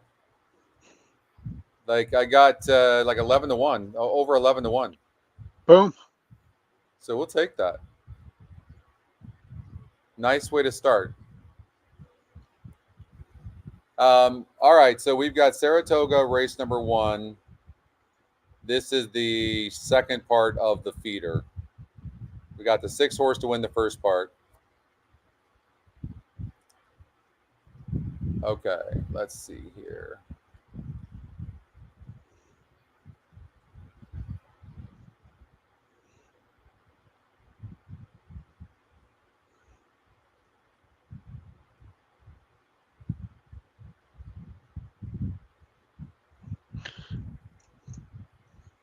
So, Scotty, when you play feeders like this, Yeah. do you ever set a price target for yourself? So, if you know that you need to be, for instance, in this feeder, in the top 31 entries, do you ever set a price target like I need to be at $45? No, because each sequence is different. So I don't usually do that to myself because I want to take the races as I see them. So that's not something I would do. I like the 3 horse here. You're on who? I am on the 6 horse. Okay, the 6 horse is 4 to 1. My 3 is at 9 to 1. And I will turn it up as loud as I can. What's up, Willie?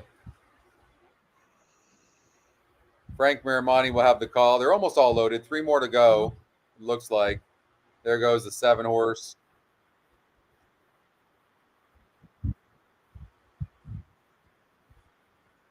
Oldie, on your screen, can you change it to race number 1 Yeah, on race view? of course. Thank you.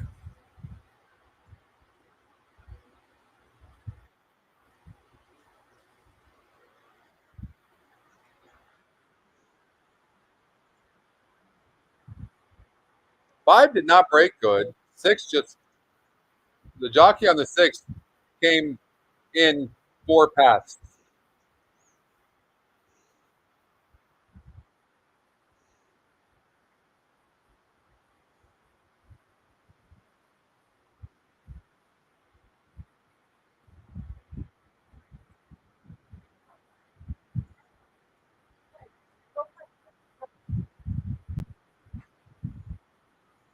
Here comes your 3.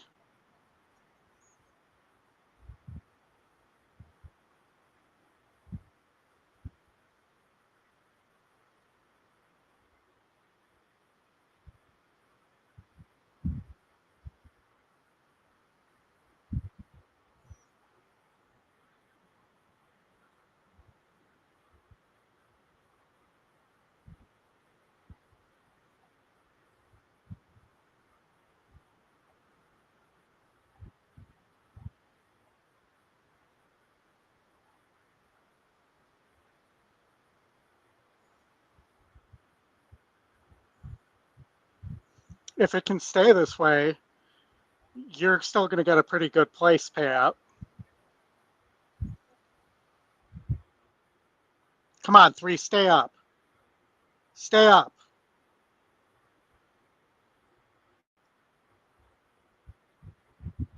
Good call on that horse. 3 is going to have to settle for 3rd.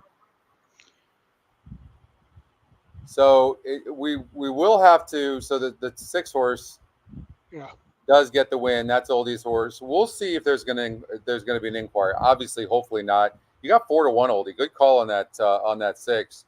I thought my 3 around the turn was gonna come get you, and but it leveled out a little bit. So maybe we're seeing the ball pretty good here. Really impressive win by the 6. The jockey sending at all costs. That's a good jockey. Who's on that horse? It was, hold on. Good question. I should know that, right? Because there was some. It was Jose Gomez. Okay, well, I mean, what a great effort! Like because there was a lot of speed in that race, and he's like, I don't care, I am getting the lead. Thanks, Dan. Like that was really good. The only issue, okay, look, if I'm looking right now at the start, okay, they're showing the start. They didn't call an inquiry yet, or if they are, but all of a sudden he comes in, and they stop showing it. But I don't know if any of you saw that, but he definitely comes in like 4 paths. It's tricky right there from where the gate is, and maybe they won't say a thing. Maybe a jockeys will call a claim a foul. We'll see. Hopefully, this thing will be official as soon as possible. But Well, and after leaving the gate, went up to 9-2, so that's a bonus as well. that is a bonus. Gomez, what a handsome smile that is.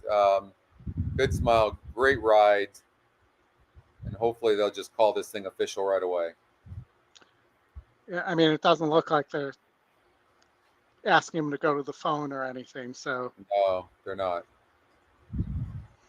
I mean, well, we talked about this, but the 5 had to break on the lead.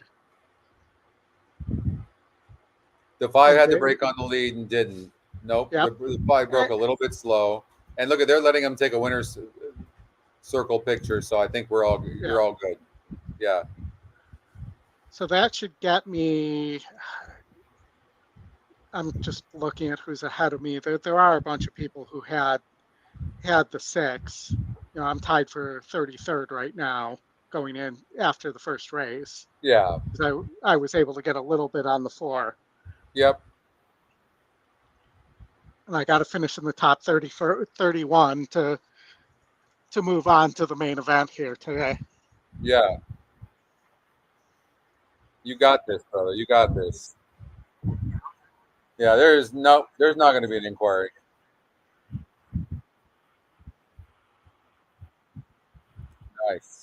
Nice.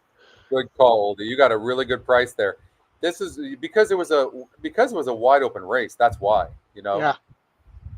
And it's another one that showed you through that at the chute, you got to be forwardly placed too. Yeah. Okay. Let's go to Saratoga 8.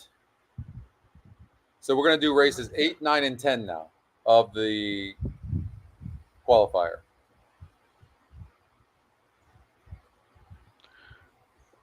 All right. So let's go to race 8 here. Tough races. I mean, you're very.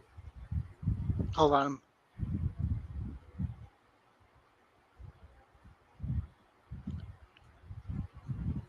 That's the E second choice on the race we were about to look at.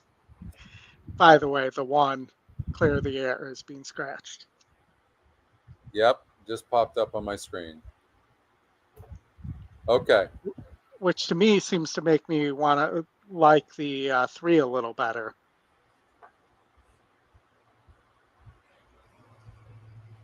There as we look here, but the 3 gets the lead. Yeah. I mean, the 5 is 4 of 6 at the distance. And, can't really, I mean, I don't really think can rate. So, it is IRAD with Jacobson that they're on the 5, they're going to send for sure. Right. And the 3 does have a habit of not being able to hang on as well. So, either you use the 5 or you look at the 2 who's going to get first run. The 10, the long shot for Weaver, I think has a little bit of a look, but probably needs to be forwardly placed. Are you hearing that? Yeah, no, I am. I'm looking at this Saratoga race number 8, and the 1 horse. The system did a really nice job of scratching the 1 and making adjustments, except for the Scotty picks. That didn't adjust right away, so I'm just letting Brad know. And the audio off too, Okay. because I'm sure that. No, I just texted him. I took a picture of it, and what's up, Wes? All right, so I'm in 11th right now. You're in the 11th. contest. Okay, nice. We're tied for 10th, really, but and the person who I'm tied with, who's right above me, we have the exact same picks for the rest of the. Really? Literally the exact same picks. Yes. What are the odds of that? Here, I'm gonna move the screen so I can show you here. All right, we'll go to this screen instead. Hey, Scott, there we go. Oh yeah, you can see that. Wow, I've never seen that before. Not so many like that. That's incredible. Yeah, when you're two. It's, you know what? It's probably somebody watching the show. The name's a little familiar, but that's good enough. I'm joking. I'm There's sure there's no benefit between finishing first or second. So yeah, no. and sure. if we tie, we both get in. So Yeah, I'm not sure. gonna complain. All right, so let's see if we have an update here. So okay, so we got to let's go to race number 8. Yeah. We have 7 minutes before race 7, or race 2 at Gulfstream in 7 minutes. Excuse me. So what do you think of the 6? Because look at this angle on this. Oh, I'm on the wrong screen. That's why you can't see what I'm doing. Yeah. There we go. It was bound to happen at least once. Of course, I do it all the time. So, what do you think of this? The 6-horse Surveillance, who is 7-5 on the morning line.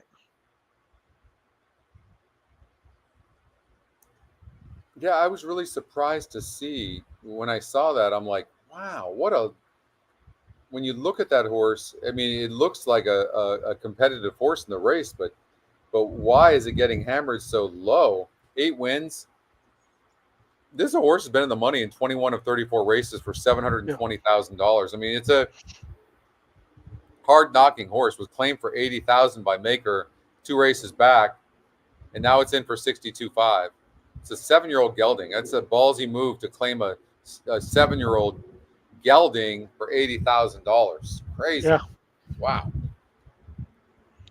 But you look at the 2, who looks like is the top choice and probably going to be the favorite, and this horse is 0 for 5 at the distance, too. Run Curtis Run was 51% last time out, 25% the time before that, 32% the time before that, 22% the time before that, and lost. Not enough money for me to. I wouldn't bet on this horse for nothing. I don't care if it's our top pick or not, and it draws the inside, and it's not the fastest horse in the race either. I don't care. I can't use a horse like this.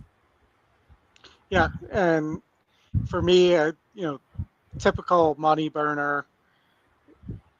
The Maker's similar with Jose Ortiz as he is with Saez. So, yeah.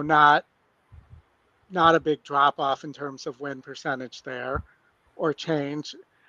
For me, I'm leaning towards the 5 based on the price and that IRAD's aboard, but it would be the 5 or the 6 for me.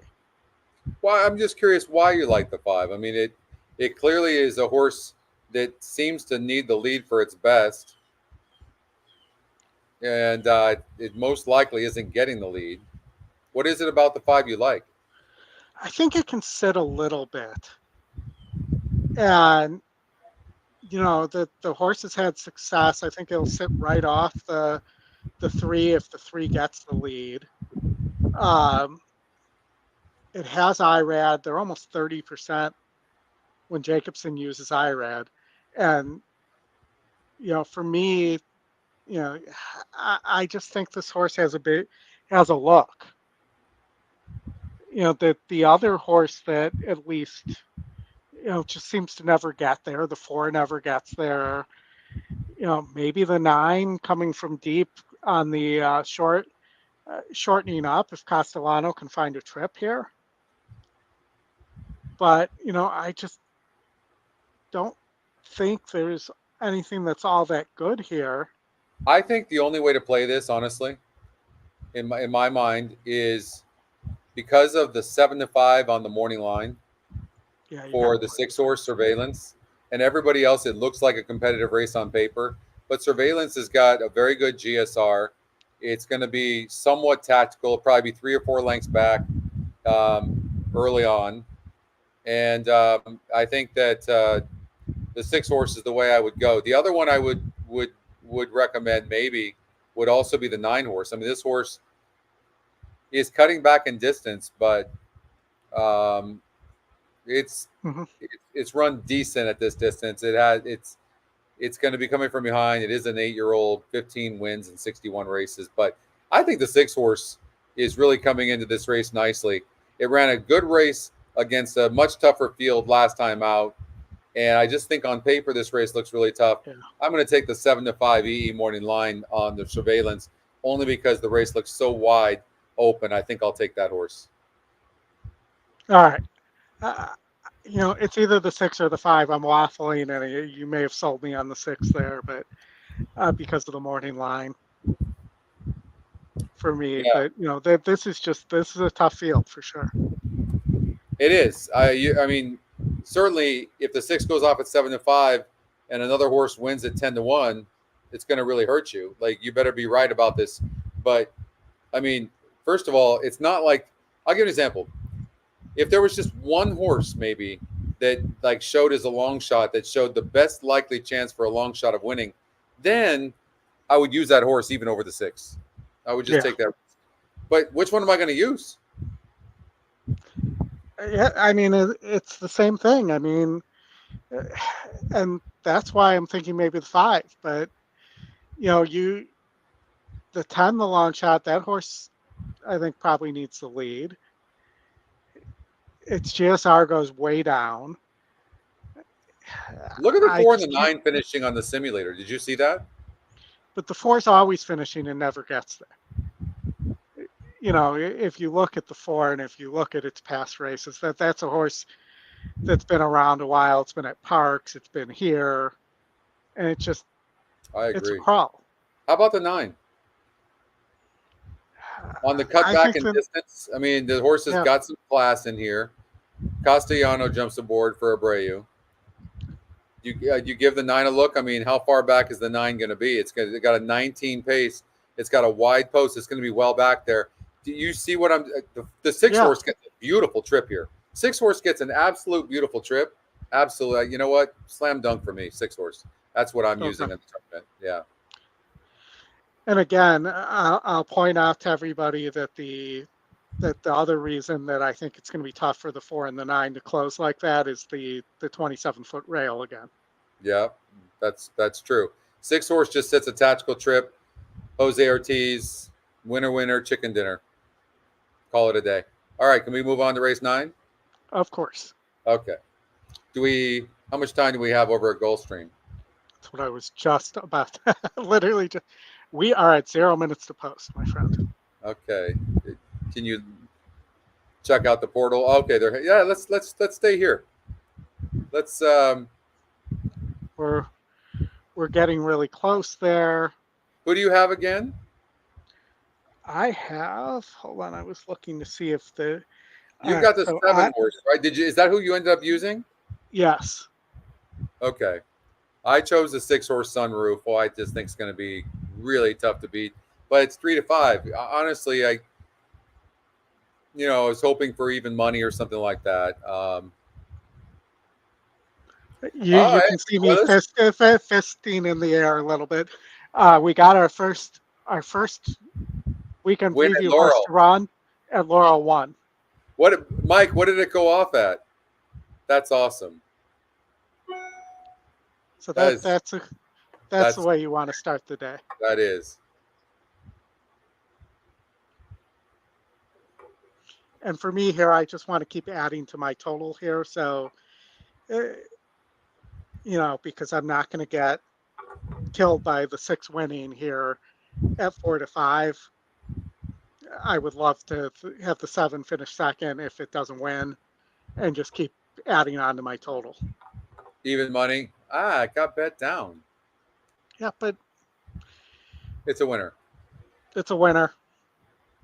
It's a winner. That's what you guys keep telling me. Doesn't matter. It's a winner. All right. Well, your horse just got bet down to 7-5. The favorite Sunroof, the 6 horses at 4-5. All right. Let's turn up the volume. Is it the volume up on this? Should be up. It was showing it was on, but I'm I trying to haven't get heard anything. Oh, I know.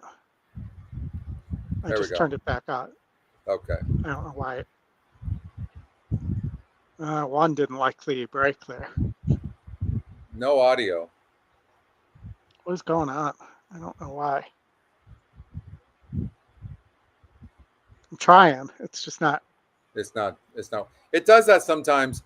Don't do it now, Oldie, but you have to sometimes get out of Pull the it portal out. and then get back in. Yeah. Your second, you said the 7 would get first run, and it's going to get more than first run. It's actually right there on the lead. The 6 horse is coming, but advantage to the 7 horse because the 7 really did not have to work to get there near the lead. So come on, And 7. he's choking that horse back.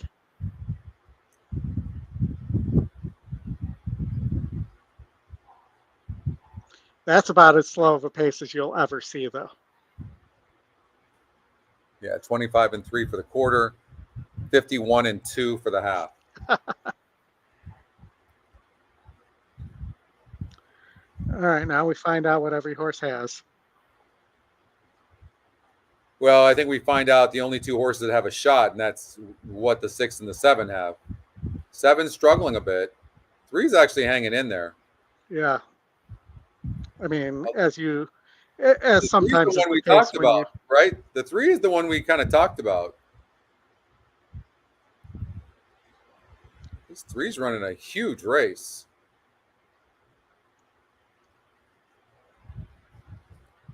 Slow pace. Yeah, 6 is going to get it. All right, nice call. You're 2-0 at Gulfstream. 6-3. All right. Well, yeah, it's 3-5, but 6-3. All right. That's not going to really hurt you, Oldie. That's not going to really hurt you any. No, unless. Well, I mean, it won't be that big of a payout on the 3 with the favorite winning too. So for the place money, let's see if we can get this. All right. So sound-wise. we've got we did race number 8 at Saratoga, so we're going to go to race number 9 at Saratoga. All right. Race number 9 at Saratoga. Race number 9. All right, let's do this thing.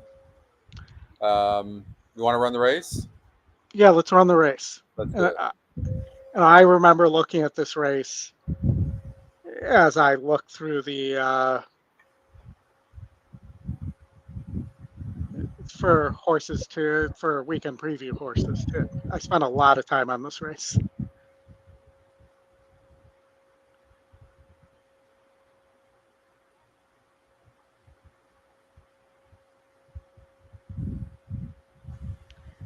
And down the stretch they come, and they're winning.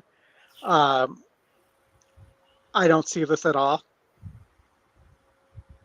Not in the least bit. Do I think Scotland's going to win this race? Okay, why?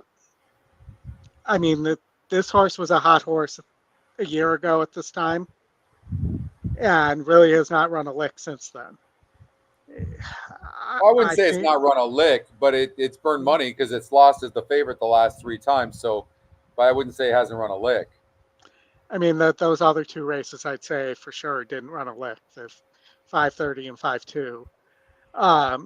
This horse went from they thought it was a grade 1 horse to not being able to finish in the money or I guess it did finish in the money, but not being able to win against non-winners of 3. So, for me, the obvious play here is Zozos, but I just don't know what happened last time out, um, where the horse just broke terribly and didn't really run. And maybe it's just the bad break, but if Zozos runs its race, Zozos should win here. You're looking at me like I'm crazy.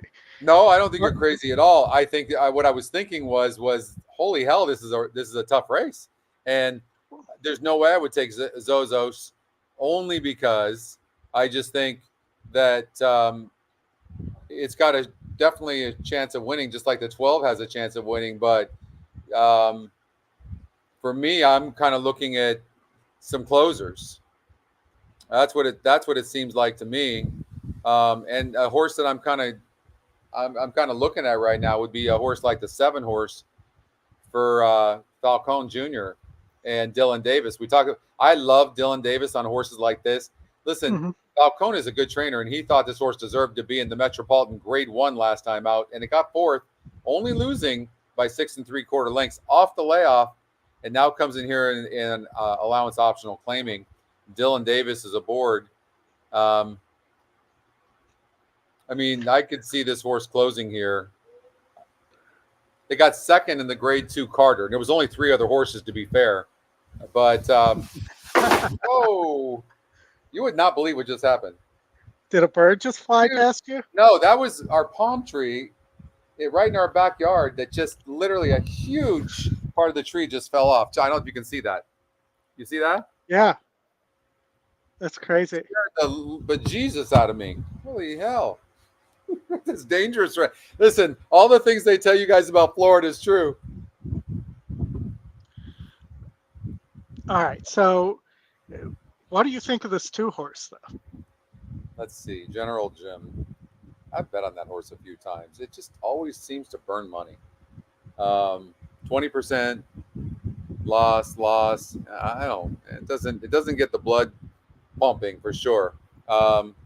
Saez is cold. I don't like it. All right. And plus it draws the inside. It's just not a great place to be. It's not exactly a great finisher.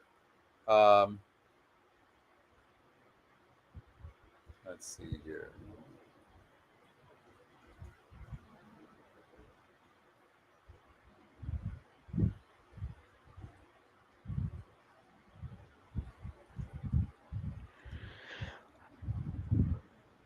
I mean, if I'm taking a price, though, you want General Jim or do you want Castle Chaos? I mean, the best races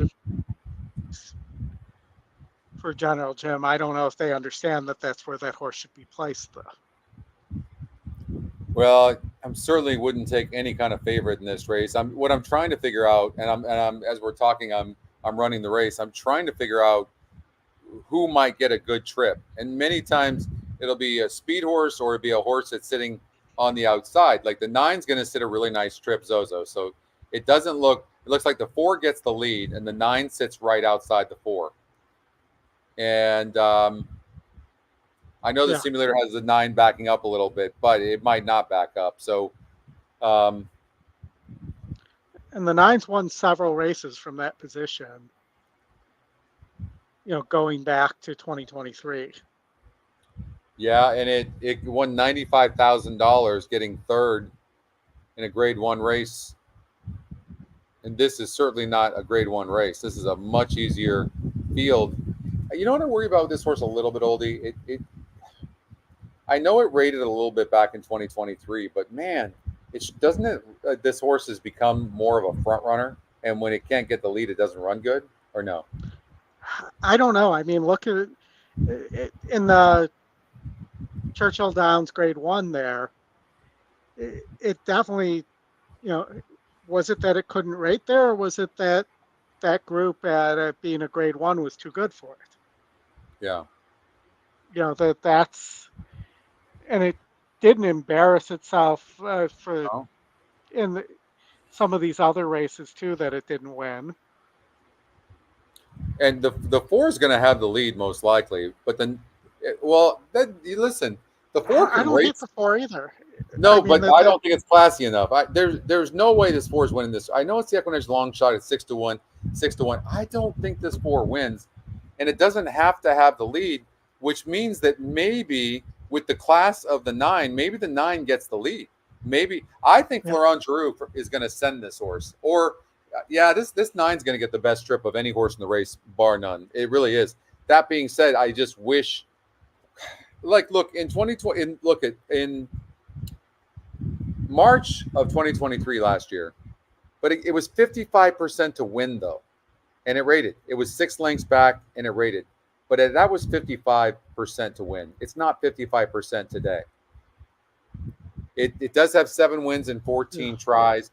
The truth is, this horse should beat the hell out of these horses. That's what it's supposed to do today. It really is. It is. I'm kind of surprised it's not a higher win percentage. You? Yeah, for sure. I mean, I don't know why, but Well, it probably the system. Look at this horse in the Breeders' Cup Mile didn't run well. Last time out and that race came up super tough. Look at that non-graded stakes race over at Churchill Downs. Remember, it's 78 on the SOR, and the horse from the inside dueled. Okay, so we could throw that one out. We can throw the Hanshin out last time out. What about the grade 3 over at Monmouth going 8.5 furlongs?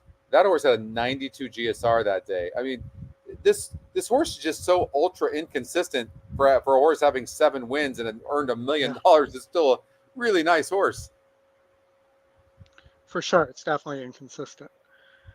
Let's see, we got about 2 minutes to post here at Saratoga, I believe. Okay.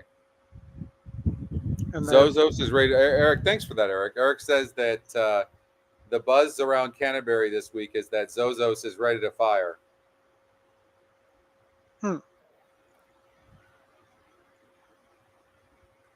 Let's see here. Let's look at this work. Why don't you look at the workout for Zozos and see what it looks like, Oldy, and then we'll go to Saratoga after that. Look at Zozos's workout on July 11th. 48-3.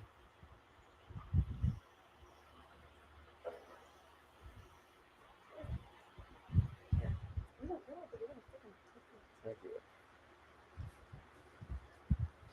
No. So, yeah, I'm looking at this work. I mean, physically, that horse doesn't look all that great, does it? I don't know. I mean, it looks a little bit like it's struggling through the dirt to me. Yeah, that could be what the problem is. That's actually a really good point. I mean, now it seems to be. I was thinking this horse is a turf horse for some reason. No, it shouldn't be struggling on the dirt. Or maybe it doesn't like Saratoga. It's never raced at Saratoga before. I don't know. Just, it's not that I'm the horse whisperer, but he didn't look all that great to me. Yeah. Anyways, let's get to Saratoga race number 2. Remind us, can you put Saratoga race number 2 up there for me? Yeah, of course. Saratoga race number 2. I am on the 6 horse, who's currently at 9-1. Okay, 6 horse. I'm on the 1, who's your 2-1 favorite with Irad. I think the horse might even show, be in front at the first call, in front of the 7 even. If not, we'll be there. I don't think there's any other speed besides those 2 horses. So Irad, most likely, with a good break, can put the horse wherever he wants to put it. I think this horse is going to be super tough to beat. I like the 1 a lot. All right, we'll see. They're at the gate.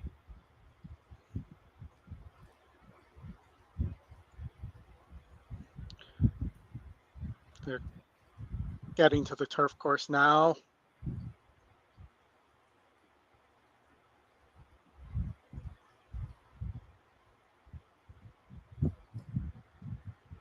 So you like the 6 horse Galatrona, who has a surge indicator, is going from a 41 GSR to a 66 GSR. It's just a huge increase, facing similar to what it's been facing. Win percentage doesn't go up. Castellano jumps aboard, has 2 straight layoff lines. Can you put your finger on what it is you liked about this horse?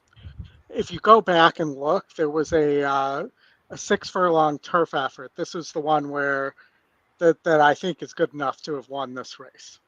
And Oh, you that's also right. like the 9 a little bit here as well with Katie aboard. Yeah, and the horse is getting bet to 6-1.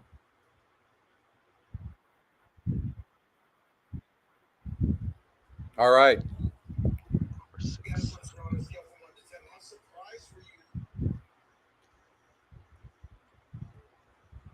And the 10 is not taking any money either. Oh, just took some money as I said that. Listen, if Irad breaks good on the 1 will win the race.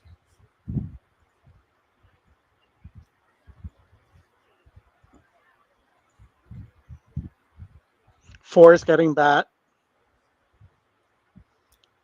I think the 4 is a bit class challenged.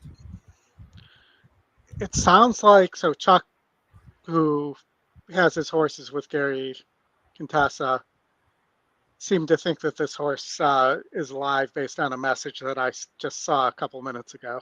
Oh, yeah? Just through the WhatsApp, he said something like, hopefully we can get Team Contessa off the duck here today. So, I take that as that horse is, they think that horse is live. And that is the top pick. Yeah. All right, we're in the gate and we're off.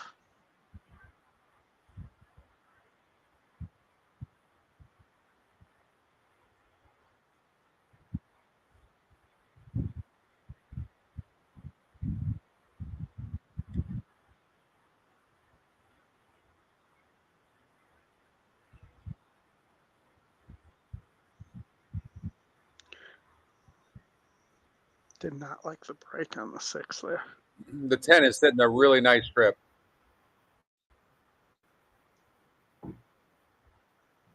So is the 4. I don't think Irad's even asked the 1 yet, though. Just fell off the tree. Here comes Katie on the 9. Here comes Here the comes 4. the 4. Come on, one time. Look at that.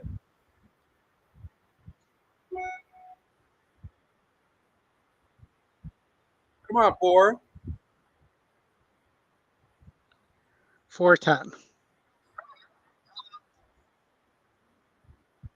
Wow.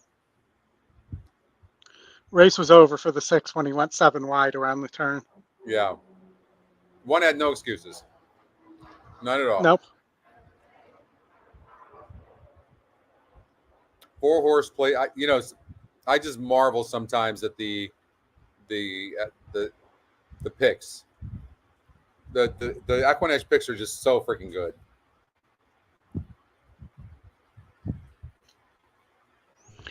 All right. Well, I also played an early pick 5 there.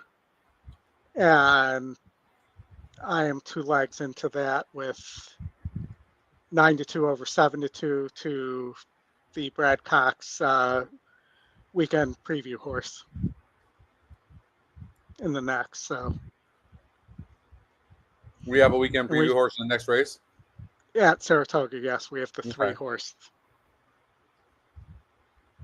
But yeah, so Chuck, I'm surprised you didn't I use interpret. I got that.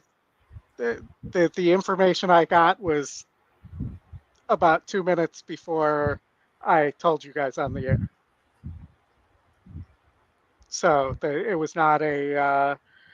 Had I known that when we were putting this together, obviously I would have said more. But obviously I was reading into what was being said, and I read it correctly. Yeah. That's just amazing. The top win percentage over the top Scotty pick. Thank you, Crypto, for that. And neither were the favorite, which is also amazing in terms of the metrics. Yeah. In terms of the ROI with the metrics. So very nice. 7-2 is great there. You know, if we look here again, the 10 was your top win percentage. Yeah. You know, the big thing on the 1 was the drop in the GSR to me. That's why I didn't like it. I didn't see the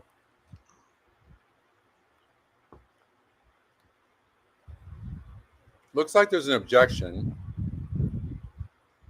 I don't know if it's on the 4. I didn't see anything. Did you? I didn't. I know they were bumping a little bit, but it didn't seem like much. I mean, that's a big. I can tell you, not a So lot it's of not an people in the inquiry. contest had the 10. It's not an inquiry. It's an objection between the 4 and the 10.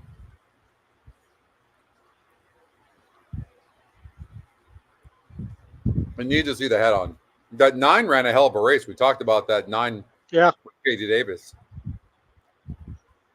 I mean, I think she did what she could do on that horse in terms of that did. post. There was no speed, that post. Yeah. Yep. 100%. Let's see. So I'd like to see the replay even before we see the Stewart angle to see what there was there. I'm assuming if we see the head on in the stretch that's. We would know. I don't know why they're not showing it. There Oh, we here go. they go. 6 might be a little too many views though. Right? Maybe. There's definitely some bumping, but the 10 definitely. 10 came out as well. Yeah, that's what I was about to say. I have no fight here. I don't think so. Yeah, I mean, for purposes of the contest, I think less people have the 10, so that would be better for me. I mean, the 10 definitely initiated. Comes there. 10 comes out on the 4 and hits the back of the 4. Again, I have no dog in this fight. Then the 4 comes in a little bit. No way that you can change that, in my opinion. I'm sorry if you have the 10, but I don't see it. If I was a steward, I couldn't change that. It's hard to predict what the New York stewards are going to do, though. Yeah, no, that's true.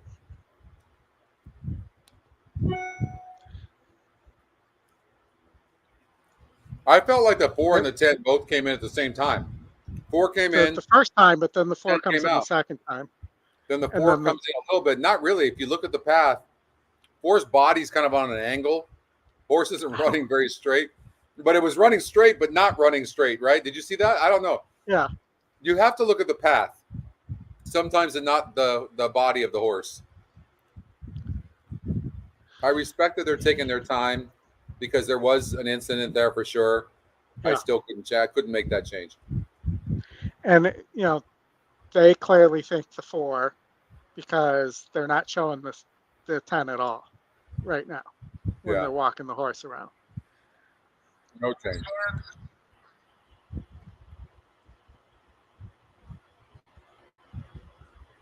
All right.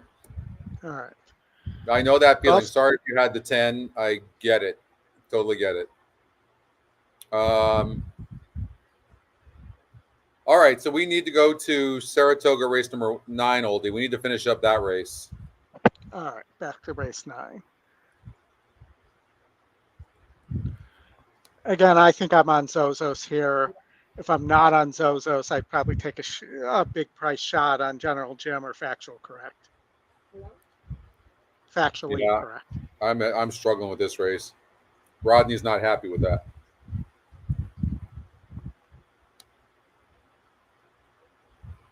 No, I don't. I've been on both sides of that. I'll tell you a story. Yeah. I think it was Bruce Jackson had a horse called Bullseye, and Stevens was on it. And Baffert, I was single to the horse, and Baffert had a horse that won the race, and Stevens jumps off immediately. You know, he rode for Baffert all the time, but he jumps off of Bullseye. I'm pretty sure the name of the horse was Bullseye, and goes straight and calls for a objection. Then they changed it to an inquiry. Anyways, I backed into a $225,000 pick six because I singled Bullseye, who got second, and Baffert's horse got disqualified, and I moved up for the pick six. That was an amazing moment. I was flying. It was a crazy moment. So, but I've been on the opposite side as well. Yeah, I mean, I try to not take into account where my money is in those situations and try to look at the incident on an individual basis. I will say, if I'm giving some bigger races as an example, I thought Maximum Security should not have come down in the Derby, and I thought that Sierra Leone should have. Yeah.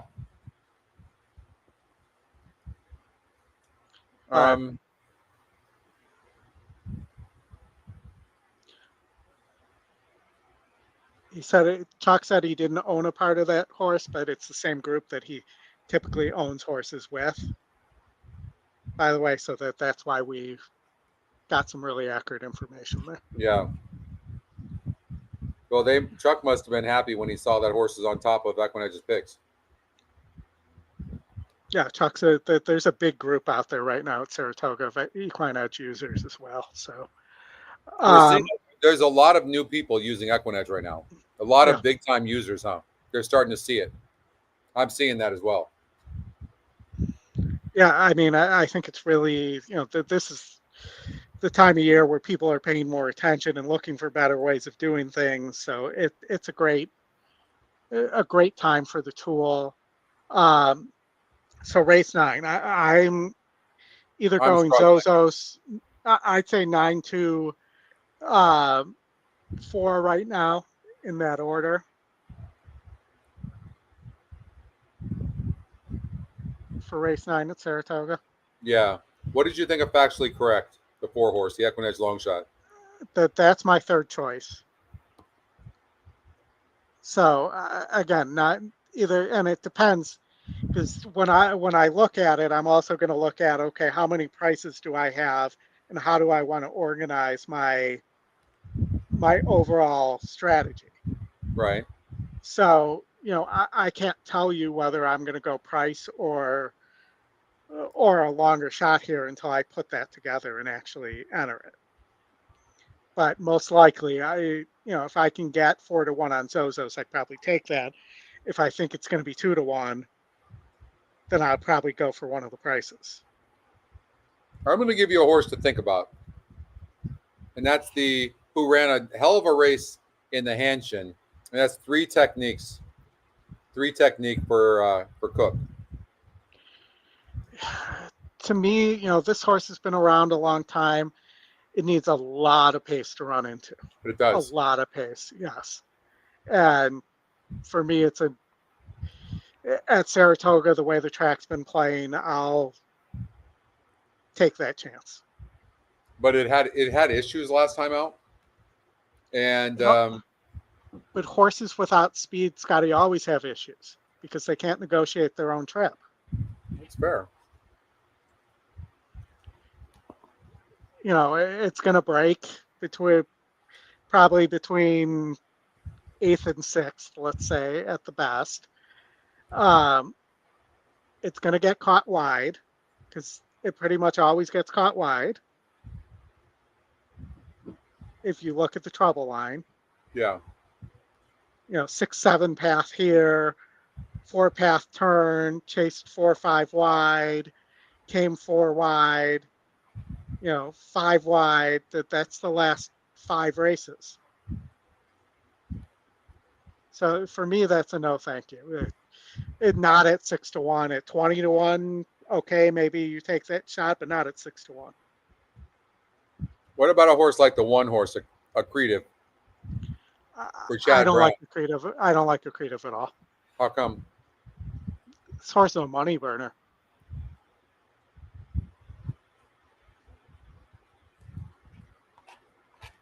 Absolute money burner.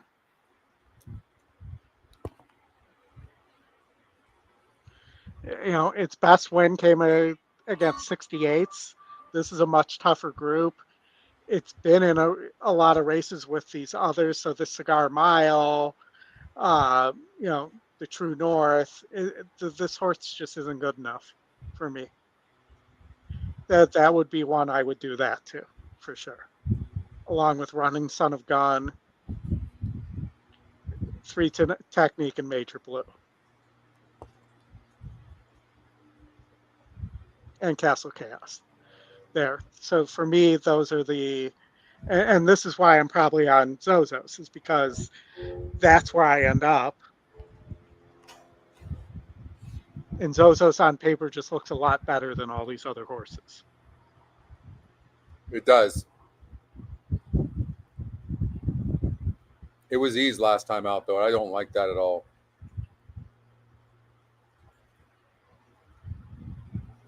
All right, Gulfstream, it looks like it's 0 minutes to post. I did All right, let's get restart out there. everything, so let's see if the sound's working. It does not appear like it. Well, there's no way of knowing right now. Or I'm sure it's fine.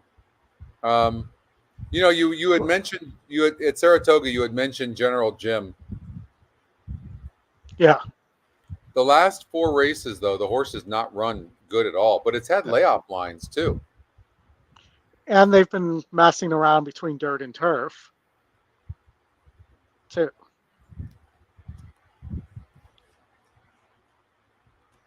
Let's see, how's it working? I mean, it does have a 3-star work here on the 14th.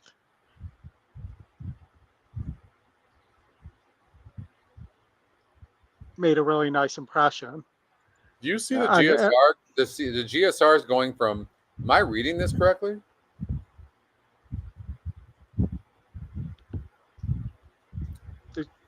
On General Jim. Oh, there it is. No. Who was I just looking at? General Jim's 80 and 84 GSR, top GSR in the race.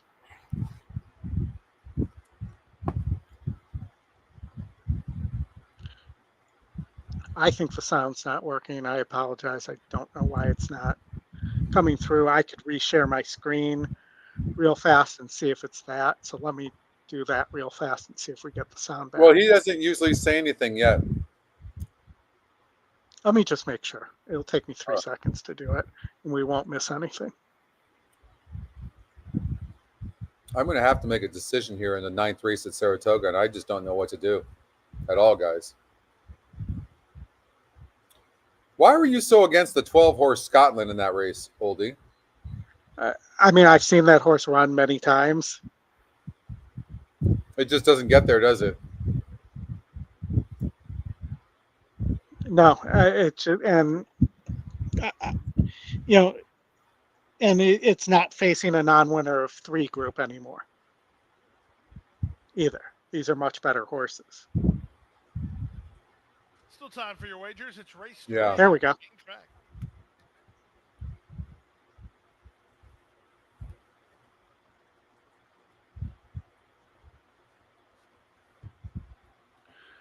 And this was the race we thought was between the 4 and the 6.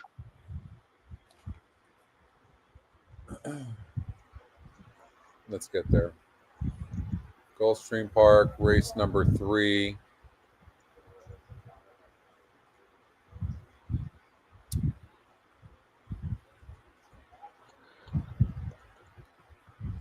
Oh yeah, this is chalky. Yeah. I got to survive 2 more races. I got to find a little bit more to make sure I get through. Yeah. Isn't the 4 horse the horse to watch too? Isn't it, or the weekend preview show, right? I think we gave this horse out last night. Yeah. And the 6 is the current favorite. Yeah, not that much. This just looks cold 4-6. I think the 3 horse could get 3rd.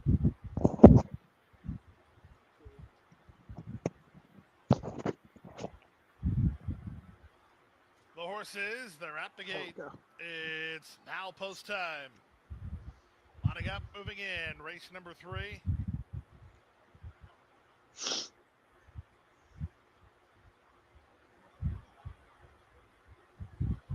Even money, Megan making money, 3-2, Sophia's Storm.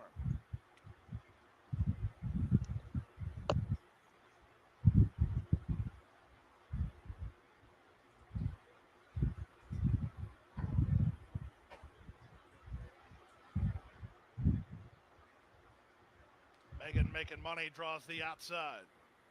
Half a dozen at 6 furlongs there in the gate. And they're off. On the far outside, Megan making money. Springs off to head for the early advantage. Driving through between horses. She's out of here. Moving out the rail, it's East Wing. Into the 4th position is Sophia's Storm. Out in the middle, Rita Book. Second last, the early trailer is Kiki Love. The early leader is the odds-on favorite. Megan making money to the far turn on top of length and a quarter. On the far outside, Rita Book is now into a joint second. East Wing is at the rail. I don't like it at all. Between horses. No, I mean, the 6 is just cruising. And the trailer is Kiki Love. We went the first quarter in 22-1, and they have less than 3 furlongs to go. It's Megan making money on top by 2.5. Second, well driven, is Rita Book. Winding up on the outside, Sophia's Storm. Then she's out of here in East Wing. Toward the back is Kiki Love. And up I tell you what, when you have that lone speed like that, and you have some class as well, it's tough to catch. Megan making money. Wheels for home on top by 4 now. From the outside, it's Sophia Storm. From between horses, Rita Book. Underway, Kiki Love. Just too hard to catch. Money still under confident Jaramillo handling, and he's home for his second of the day. Megan making money. Delivers on the 4-5 promise with a 4-leg. We talked about the 3-horse getting third, Oldie. Yep. Could have had that cold, Scotty. Yep. Trifecta. All right. I mean, we're picking them. All right. So let's go to. All right. So I'm still in race number 9. I'm sorry. I apologize, but I can't figure out that race. There we go. Yeah. You see that? The ROI. Look at the badge. Look at our 22% ROI, 43% win. These horses win. That horse was 19%. And but these horses in these types of situations, when you're the top pace, top GSR, top EE morning line, EE second pick, they win 43% of the time. And this horse had the top pace as well, one for fun. Yeah. In there. All right, Saratoga, race number 9. Go back there for me. Help a brother out here because I'm not sure what to do. Oh, Christy got that try. Nice try. I don't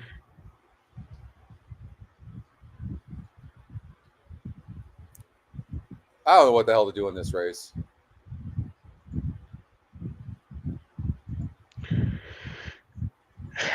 You know, if it's a race you don't know what to do with, take the biggest price that you like. Because that's telling you don't like the lower prices. This thing is screaming long shot, this race. Screaming.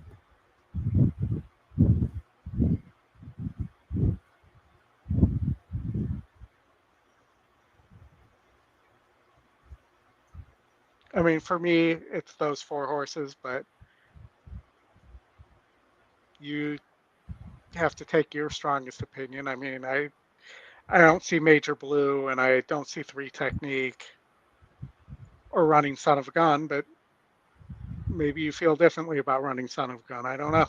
There are a couple decent efforts in here, you know, against 72s at Aqueduct. But that was in 2022 and 2023. Yeah. 9's going to get a good trip. There's no question. You just got to kind of make a decision. We do. What about the one? Point. You didn't like the one either. No, I think the one's a money burner.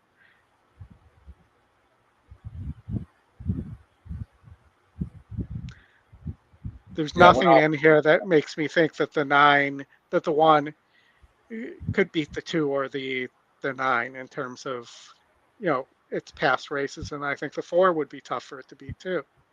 Yeah. You know, one of the things I do try to look for is horses that out of the blue have a lower morning line. And one of those horses is the 8 horse. For no apparent reason, the horse is all of a sudden, only 7-1 on the E morning line.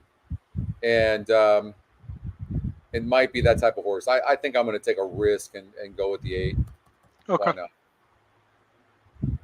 The 8, and then the 4 would be the other one I think I would probably take. Let's see here. I mean, if the 9 doesn't break, the 4 could get an easy lead here. Yeah. And it is the every other race and the every other race pattern where the horse wins. Yeah. Literally since 1, 2, 3, 4, the last 8 races or 7 races, it's won 4 of them. It's gone every other one since 1023. I might take a chance on the 2 horse as well. I finally sold you on the 2 horse without doing any Yeah, selling. kind of. All right, we got to move on from this race. I know it. Sorry, guys. I just I really struggled this race, and the 9 horse I want to go with, but I wasn't that impressed with the work. But these horses win. Look at Zozos is 20%, but these horses win 33% of the time. Maybe I'm overthinking this. Maybe Zozos is the play, right? Right. All right, let's go to race number 10. I'll figure it out. All right, race 10.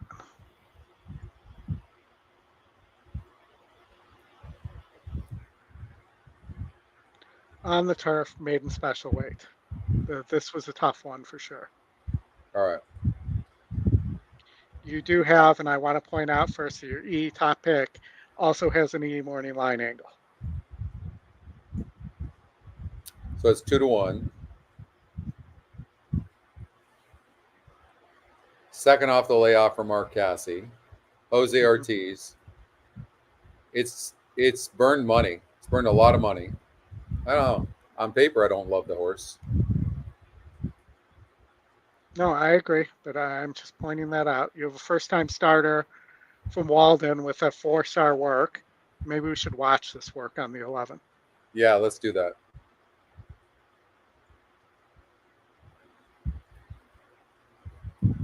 Rhetorical, it does not tell us which one is rhetorical. Usually it says inside, outside.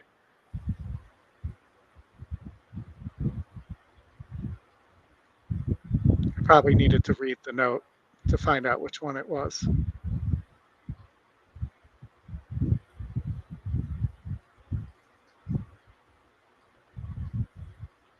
Yeah, it would be nice to know who's who.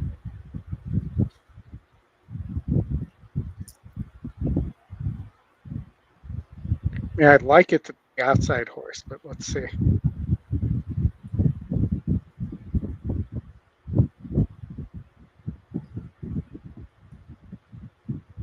Those horses are motoring, honestly. Lose you there for a second. No, I'm here. Sorry, the video cut out for a minute.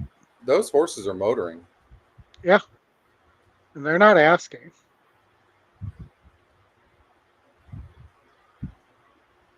Film Academy could go gate to wire. It dueled last time out, but it looks like the 11 rhetorical's fast, so that most likely the 11 is going to be moving, but the pace number says that the 11 doesn't have any speed. So the 11 was the outside horse that they were okay. Trying to contain. Basically, it looks like he thinks that the rider had his heels planted in the stirrups, trying to contain the horse. Like the horse wanted to do a lot more. Yeah. I'm kind of surprised to see this horse on the turf because it's training like that. For me, when I look at this and I look at the GSR tab, if you look at that, yeah, agreed. It's a dirt horse, and yeah, the turf number is not terrible, but I'm playing against this horse. I horse gonna haven't get made a decision yet. I want to look at these other notes.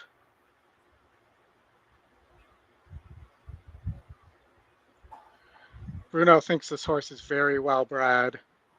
Which one? 11? Yeah. It does have an E morning line angle as well at 5-2. And let's see, is this on the inner or the outer? So this is on the inner with no rail.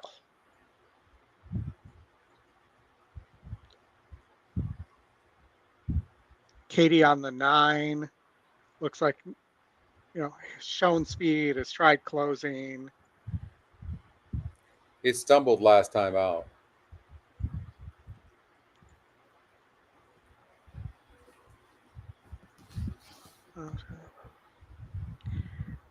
Ferris Mueller, the 2, I think is a toss. Visions of Reality, I think is a toss. Alpha Cat. I don't know. I mean, the race simulator has this race pretty wide open. I mean, these horses are closing. Let's see. These are New York breds. The 7 horse is moving way up in GSR, 14 points. So that horse might improve. Yeah.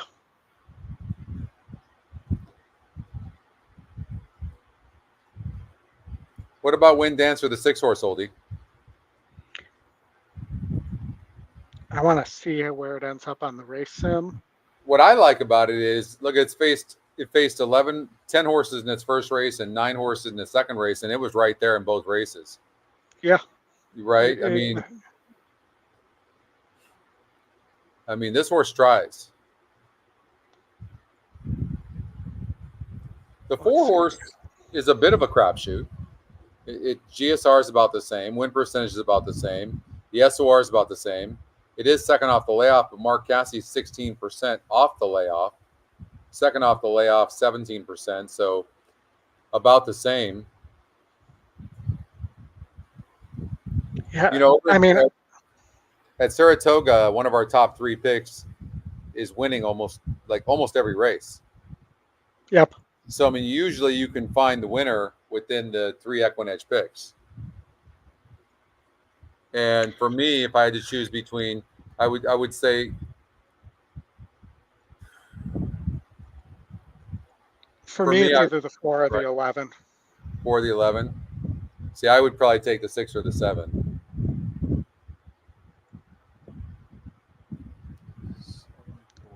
Saez. I think the 7 needs the lead. Just based off what I'm seeing, and I don't really love the works. I think the 9's got a little bit of a look.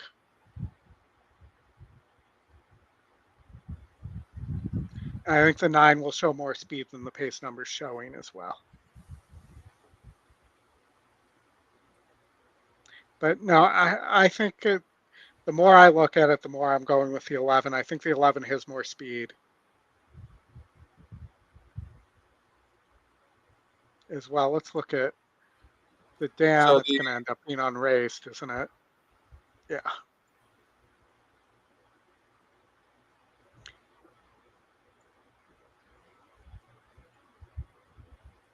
I'm going to take Wind Dancer, the 6 horse. All right. Second pick. Yeah. What if if I told you were going to get a better price on the 4 than the 6, you'd still take the 6? Yeah. 6 is. I don't love it. I don't love the 4. There's something about it. I don't hate it, but there's something about it I don't love. All right. I think it's going to be between the 4 and the 11. Oh, thanks, Brandon. Appreciate that.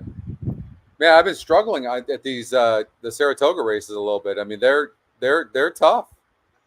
Well, I mean, other than that pick 5 you hit yesterday that you gave out in the class. Yeah, I hit that pick 5. I definitely hit that, but I was so disappointed. I'm telling you, Everybody must have singled the entry Yeah. in the race 5. That's all I can think of. You got a $48 horse, a $14 horse, an $11 horse.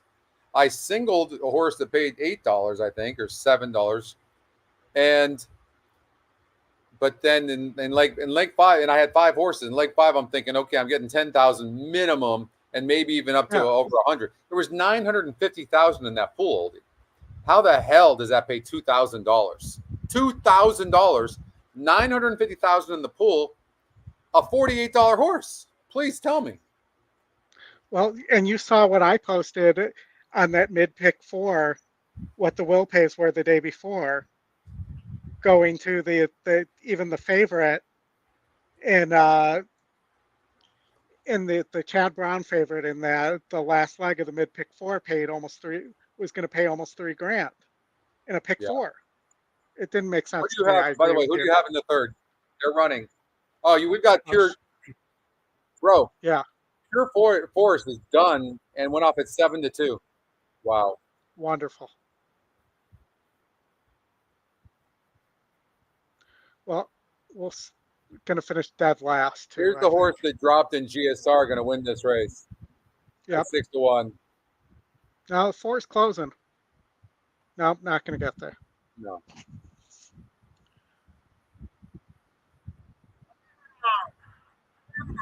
All right, we'll have to see if that gets me to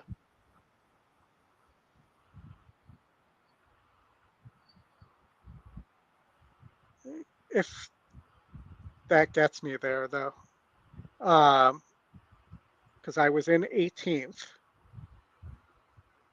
I That needed to one be in the horse top finished. 31.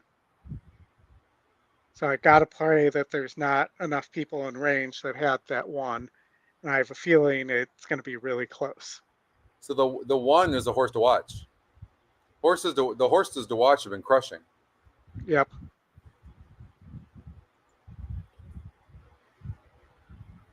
Smart. Flavian Pratt got to the lead, and that was the key.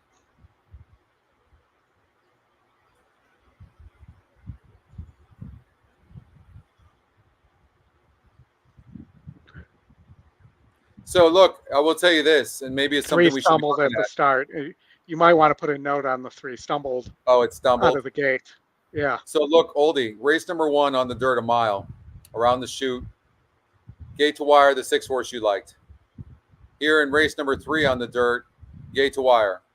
So maybe speed's holding today, maybe something to look at in the next race with Stonewall Star has the lone speed, the 5 horse, by far. Yeah.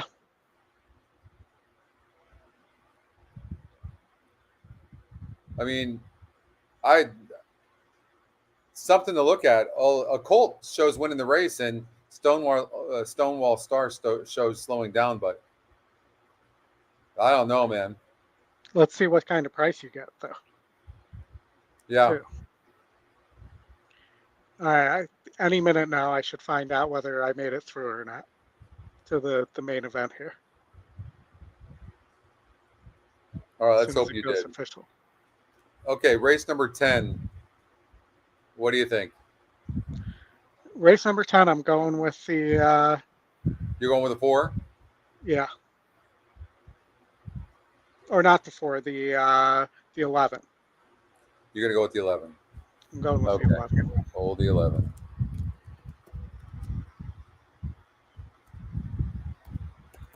All right. I'm going to go with the 6. All right. Well, let's see. We're still not official.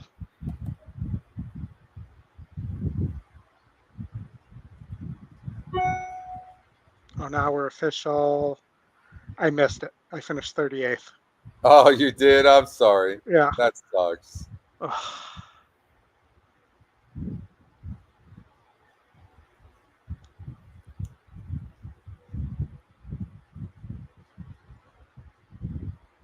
And let's see. So did you have any more thoughts on that, or did you want to move to the Monmouth races? Yeah, I'm looking at it right now to see if there's an angle here. I'm looking at the trouble line. Um, I noticed that Ferris Mueller, the two horse, bumped repeatedly two back, only lost by 5.5 lengths. Very awkward start off slow in the last race, going 6 furlongs, still only lost by 4 lengths. I mean, his horse bumped and surged late, broke ninth, broke eighth. I mean, holy hell. If this two horse could ever get its crap together,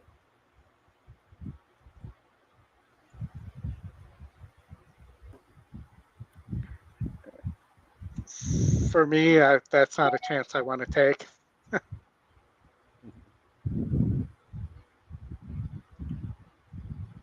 no, again, the 7 horse is also a horse that's interesting. It's lightly raced, coming in from Monmouth. It faced Open Company last time out. The GSR goes up 14 points, and it only lost by 2 lengths against Open Company. So, I'm considering the 7 horse as well. Yeah, I mean, you mentioned the 7 before. I think the 7 needs the lead, and it has gone long before, and was sprinting the last couple times. Now is stretching back out. But I think that horse needs the lead, and maybe it gets it over the 4. But for me, I think I prefer the 4 at 5-1 than the 7 at 8-1. All right, let's go to Monmouth race number 5. I'm gonna Well, use a 6 horse. Monmouth race number 5. Cheap Maidens. All right, we have 2 horses to watch. Seems to be the way to go.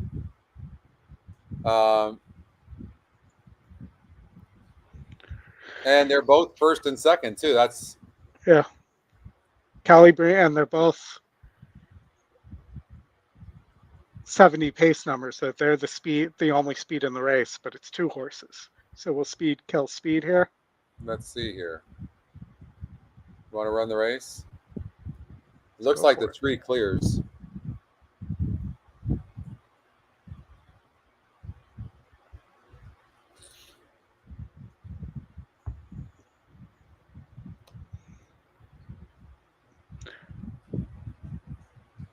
So who's I'm running the race, so I don't ruin the race sim. I'm wondering who the trainer is on the 7, who's 26%. First time starter in retrospect. Chad Brown in for $16,000. Well, he doesn't put good horses in for $16,000. That's No. for sure. No, the breeding isn't much either. Mendelssohn by Dogwood. I think the 7 can run good, but it's not worth taking as a first time starter. You're looking at the 1 horse who is going to be pushing the pace. The 3 is going to be pushing the pace. Mm-hmm. I don't like the post of the 9, but the 9 could run a good race as well. It broke bad last time out at 1%. It moves up 9 points in GSR, 6% in win, and it's dropping from a 50 SOR down to a 38 SOR, but it's been off since August of last year. And there's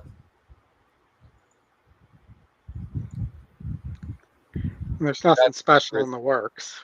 No, that's risky. What about the 4 horse,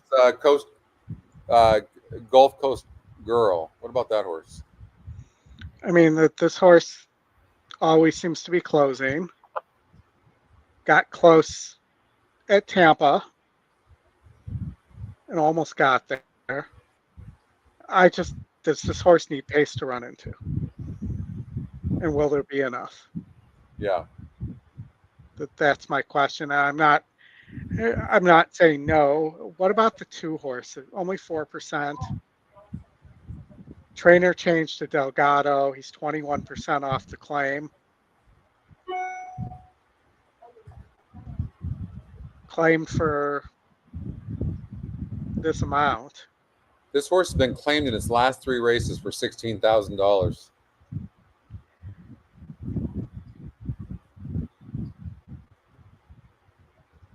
And, really hasn't shown anything, but it was with lesser trainers. Yeah. And this is that same, Madison Oliver, who Delgado's 30% with. The rail's at 36 feet. There's 9 horses in the race. There's only 2 speed horses. That's the 1 and the 3. The 3 gets the lead.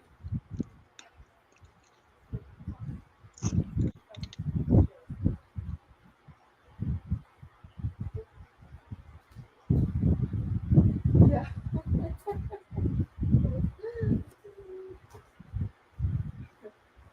There's got to be an For angle me- here. For Gotta me, be it's an either the 7 or the 2.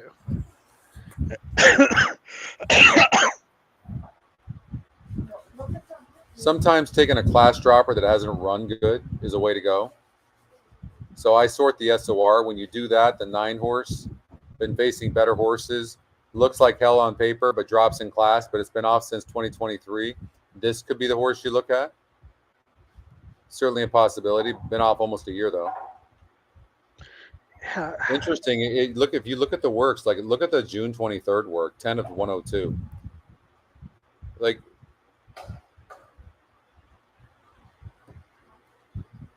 I'm just saying, like from a class perspective, this is a huge drop for the 9.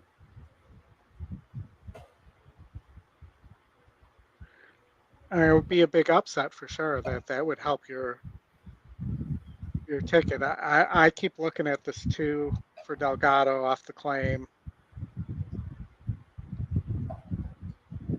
Steadied off. It's had issues in all the starts. It's broken bad in all the in all of its starts.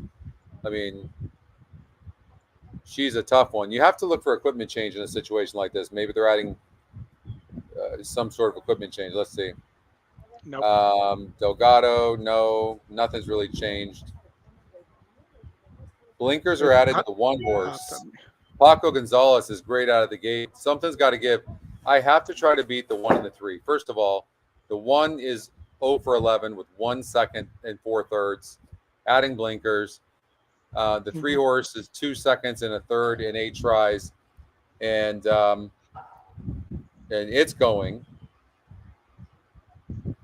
Torres is going to send this horse. 1's adding blinkers and has Paco. These 2 horses are going to go crazy. I wouldn't be surprised if these 2 horses were dueling and were 6 or 7 lengths in front of the rest of the field. Wouldn't surprise me at all. I agree.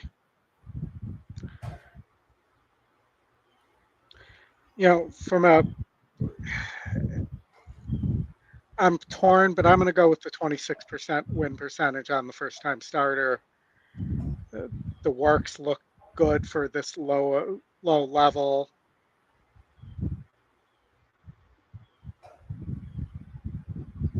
You have that 17 of 156 gate work, which makes me think this horse can get out of the gate. You have a 30 of 137. I'm with you. I'm going to go with you on this. Look at Sammy Camacho and Chad Brown. In 67 races, 34%. Sammy Camacho is only 14% jockey. And 34% jockey trainer combination. So Chad Brown uses him. Yeah, they're betting. They're going to bet the 7 horse. Who else would you play? Got to play. That's all you could do is use a 7. Yeah, or you use the 1 or the 3. That's it. All right, Monmouth race 6. It's either a really good play or a stupid play. Like the 3 horse to me looks like a major player, but it's burned money. It cannot rate. I can't see a race. No.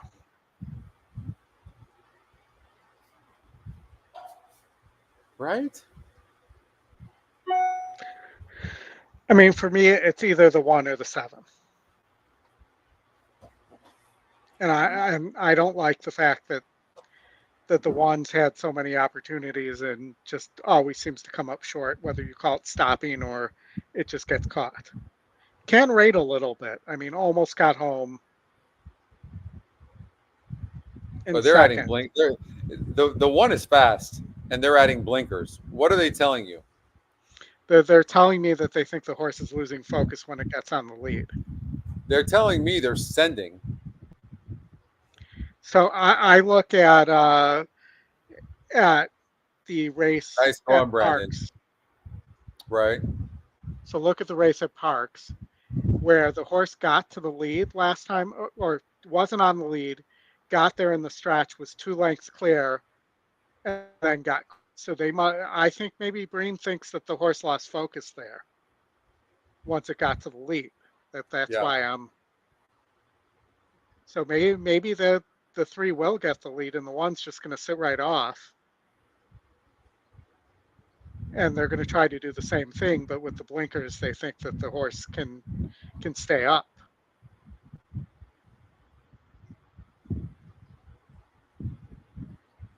I don't know that I'm willing to take that risk at 2-1 or 3-1, but I think that's the reason for the blinkers here. Yeah. We've got to take in a race like this, you have to take the fresh face. You have to. Yeah. It's not like the 7's that far out of it. The 7's right there on the simulator. And I might play a 1-7 exacta there as well.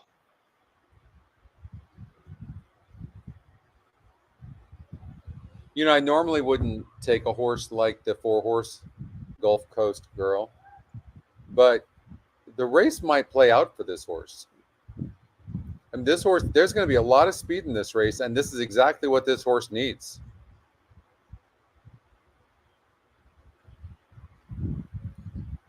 No? Can you make a case? I don't think I can make a case for that horse on the turf. No. I mean, I guess it's been. I just can't make a case that there's enough pace here for this horse. God, they're sure. I mean, Look, the 1 and 3 are going to go crazy up front, aren't they? I don't think so. I think the 1 might sit right off. I mean, look, even if they do, though, this horse has been at this level for 1, 2, 3, 6, 7 for 7 races. Why is it going to? What I would have to do is be able to tell myself why this horse will get there this time versus all these other efforts. What's different here? Yeah. Same jockey as last time out, same weight break. Been almost exclusively running with a weight break with a apprentice aboard. All right, let's go to Gulfstream Park 7. Gulfstream Park 7. All right.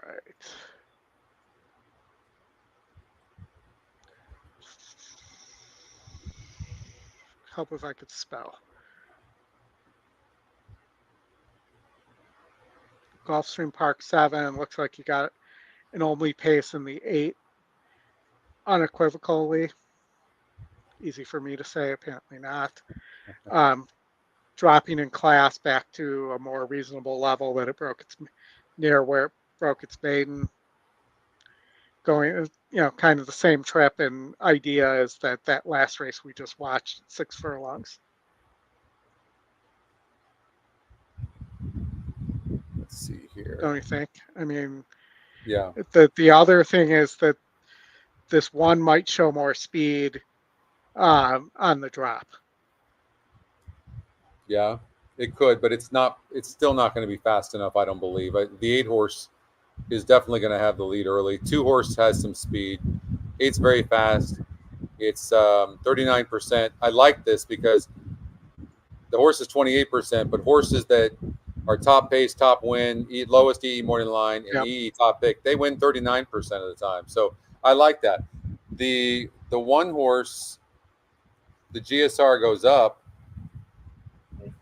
It gets off the synthetic. It shouldn't have been on the synthetic in the first place. It doesn't have a good number. Yeah. It's amazing how often a horse breaks slow when it's on a surface it doesn't want. That being said, here's the case I'll make for the one. The horse has been off since October of 2023. Comes back 8 months later. They give the horse the race. They don't even try. They're like, you know what? We're going to give the horse a race, and now we've got the money run. That's going from 64 SOR to 52, 3% to 23%, and GSR 49 to 62. Just the one horse is exactly the types of horse you're looking for. Okay. And it also has this huge work here. And then that was the next thing out of my mouth, Oldie. The very next thing. Exactly. 3 of 41 for a 3/8 breeze. The horse is doing well, ready to go. It's going to fire its best shot here. So, yeah, I mean, one horse looks very, very tough to beat, but you got to catch the 8. Can you catch the 8? Well, it really depends as to how hard these other horses send and whether they're fast enough to keep the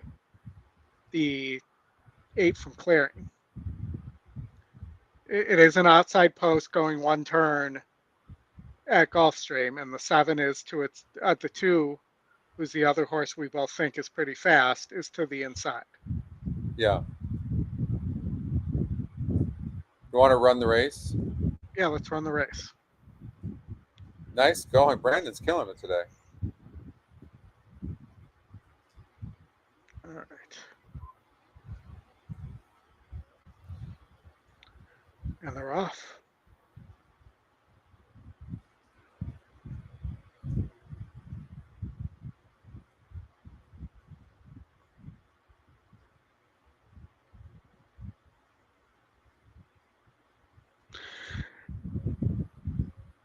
I mean, here comes the one right here. Yeah. And let's look at the 8 horse, Oldie, and just look. Does it? It's look. It faced a 66 group last time out, going 7 furlongs in a non-graded stakes race last time out, a handicap race, if you will. Prior to that, it won by 4 1/4 lengths, breaking its maiden. This is not a strong field at all. No. And you look at this horse, every other time except for that time, though, that this horse has gotten caught. Too. Yeah. Or stopped. It's true. So you gotta wonder what the heck happened last time, that two races back, right? Like, how did this horse do that? What was it about that race? I mean, hell, it was 48% to win 3 races back on April 14th and just stopped. And then last time it just did that. There's maybe the horse was feeling good. Maybe it has some underlying conditions. Now it's in for 25,000 claiming. And then when I look at the one horse, I see a horse that's, first of all, horses at the rail, the one like 1 and 2 posts do very, very good on these one-turn dirt races. I see a horse dropping from a 64 SOR down to a 52. I see it with a really good workout after that last race. I see going from 3% win to 23, and I see it going from a 49 GSR to a 62. I didn't think they tried last time out. In fact, I don't think I've ever seen that before. If you look at the running lines, it says broke 7th, was in 7th by 7 lengths in the first call. Second call, 7th by 7 lengths. Third call, the stretch, 7 by 7 lengths, and then lost the race 7 by 7 lengths. That's crazy. That's not a sign, Oldie, to play the one horse. I don't know what is. No, I agree. I mean, clearly it was just there to get a raise. Or maybe it's trying to tell us we should be looking at the 7 horse. just saying. I mean, the 7 has some class. It does. It does have some class, no doubt about it. But the E morning line's also telling us something on the 1, because it has the same morning line as the 8. Yeah. Yeah. Yeah, I think for me, I would, knowing how Gulfstream plays too. I mean, the 8 could win because it has speed, but knowing that those inside posts do so well, for me, that would be where I would be going. Everything seems to be moving in the right direction for the one. That's what it seemed like to me, Yeah. and especially the last workout. So for me, I'm going to be using the one horse. I think we should give the two horse just another look, just in case, because it's dropping in class as well. It just seems to run best on the lead, and the only thing I can really see from this horse is that it broke its maiden against a 40 SOR group. That's what I see. Yeah. Drew a nice post that day, and since then it's just been stopping. I think I got it. The one horse makes a lot more sense, so I'm on the one.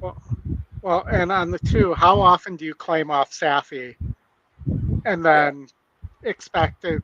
So it went from a 40 SOR, they claimed it off Safi and moved it to a 64. yeah. So, I just I think that they were not being realistic. I mean, it was a 12-5 claim. I still think probably 25K is too high. And by the way, too, I think it's absolutely possible that the 7 horse wins the race. I like the 7 more than the 8. 7 can run here, Yeah. absolutely can run here, and it might be worth playing that horse because you're getting 26, good odds, right? 26% off the layoff, and the works are huge. Yeah. I mean, several 3-star works, 14 of 105, 1 of 8, 13 of 90. This horse is definitely fast. Let's see. Let's look at the changes real fast. 7 gets Vasquez. There's nobody getting blinkers. 1 gets Zayas. I mean, I'm gonna play. I'm gonna. You know what? I'm gonna use the 1 on one ticket and use the 7 on the other. That's what I'm gonna okay. do. Yeah. That's what I'm gonna do. Okay. How about we look at Gulfstream Park race number 8? Race number 8.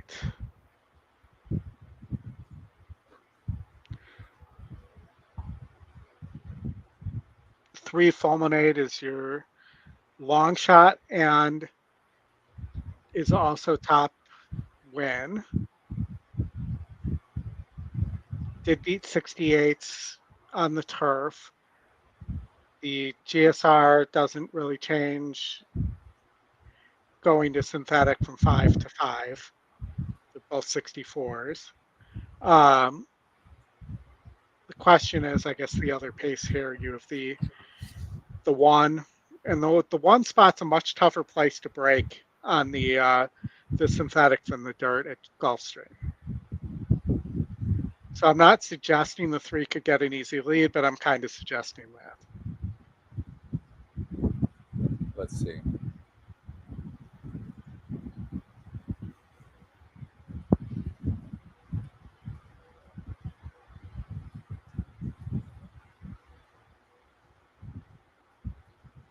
Well, second off the layoff, Reyes is back aboard.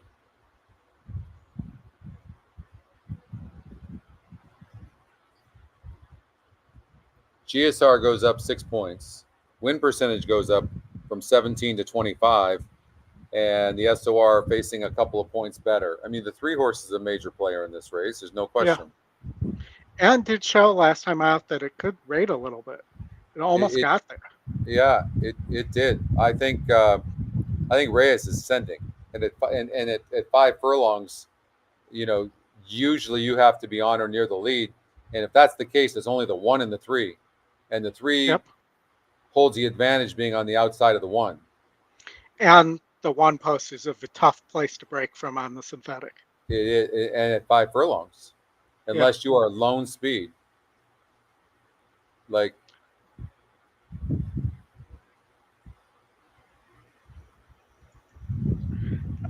I think the 3 would be. I think I just taking quick glances at the other horses. I think the 3 is where you want to potentially take your stand. I mean, the other horse would be this 4, but I don't like the GSR drop, even though it ran well at 5.5. Well, if you look at the 5 horse as well, the 5 has won at 5 furlongs in the synthetic, Oldie, and it had to come from behind, so you can do it.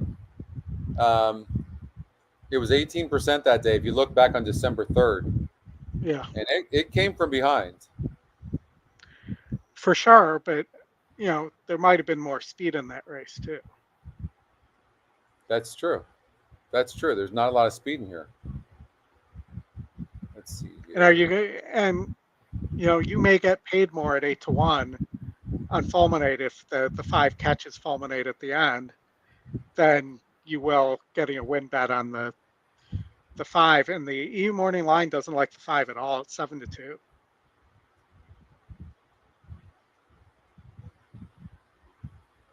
No, I saw that as well. I was wondering why that is. What that tells me is that the race is more wide open, Mm-hmm. right? And but what about the 6 horse Oh Darling, who's 9-5 on the E morning line? I would say that horse has no right being 9-5 on the E morning line. What do you make of that? I mean, it does get Zayas. Did win last time out at 5.5. So, and a race that featured the 5 also, and I believe the 3. Let's see, was anybody else in that? And the 4. So a lot of these horses, and it was a blanket finish between all those horses. So I think that's why you're seeing 9-5 there, is that it won that race for Alter. Keep Zayas aboard. Broke from a similar post. But you look at its other efforts, and it's been nowhere near there. And I don't know that this doesn't seem like the type of horse to me that will repeat that effort. Yeah. This horse has never won 2 in a row.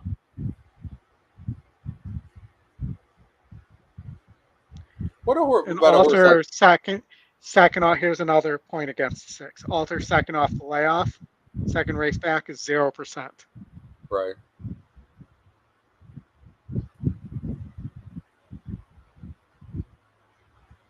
And I did do some more looking at this 5, and the 5's best races came in 2021. I mean, this horse was a monster in 2021, but then was off till 2023. Has run a couple decent races, but it hasn't been the same horse. So what if you just did this? Let's get rid of the 2 favorites there. Okay. And then it really looks like it's between the 3, 1, and 4. And we didn't like the post on the 4. Let's get rid of the 2 long shots there. So for me, it's really down to the 3 or the 4.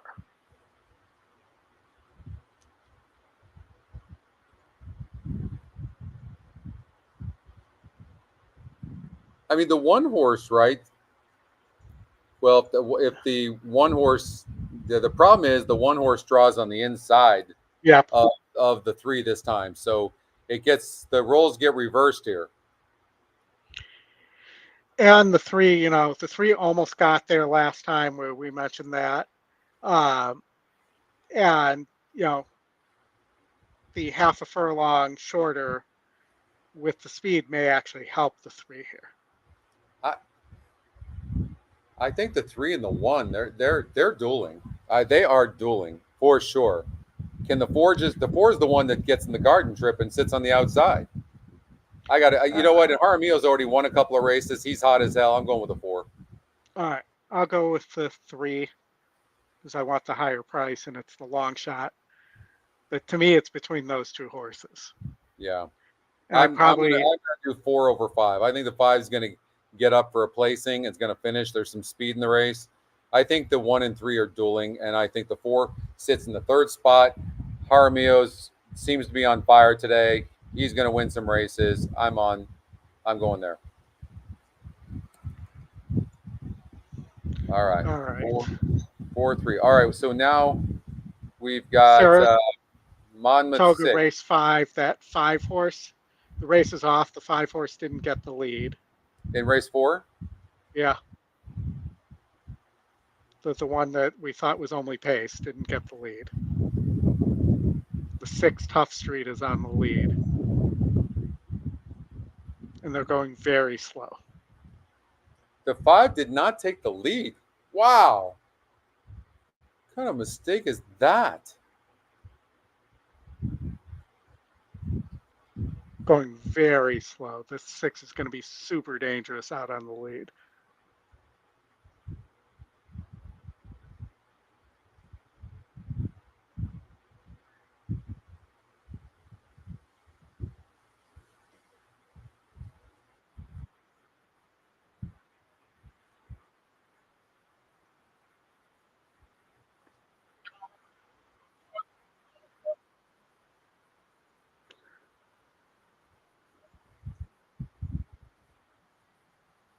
I mean, I don't understand the strategy on the 5. But Come on, Juan. Get up and get this. Not catching the 6. too slow. I mean, they went Oh, 25. what did we talk about? We talked about speed. If we could have Yep. known the 6 was going to have the lead, but look, that's 3 horses that have gone gate to wire on the dirt over at Saratoga. 3. That's 3 straight. 3. Yep. And you just you can't let a horse go almost 25 at a mile. I One can't turn mile. believe That's Pratt ridiculous. sat. I cannot believe Pratt sat on this horse. Just what a mistake. Well, it's another case where you had to expect that one of those 2 Chad Brown horses was going to set too. Yeah. In the all Chad Brown exacta there. All right. So sorry for the interruption there. Back to the tournament here. We still have 7 and 8, and then we have Monmouth race 6 and 7 still to go over. Who did I have in race number 7 at Saratoga? Who was I using? Race number 7. Yeah, I didn't put it in. Saratoga. All right, let me see if I can remember by looking at the race. I had the 6. I was using surveillance. Remember, I was taking the odds. Yeah. Race number 8. What about race number 7? What did I do? No, it didn't pop up yet. No, Race 6 number isn't 8. part of. 6 Yeah. isn't part of the. Yeah, it's race 8. You were taking the 2, I think. The 2 or the 7. There.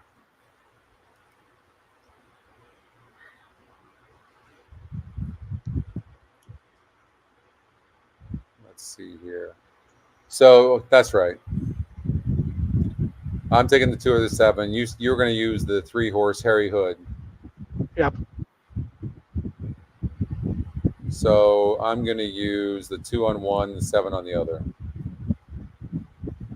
2, 7, 7, 2.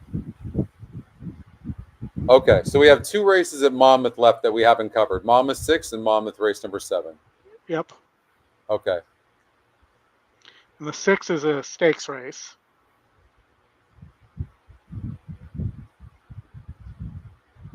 A pretty decent one. All right. Let's run the race. Oh, come on, run. There we go.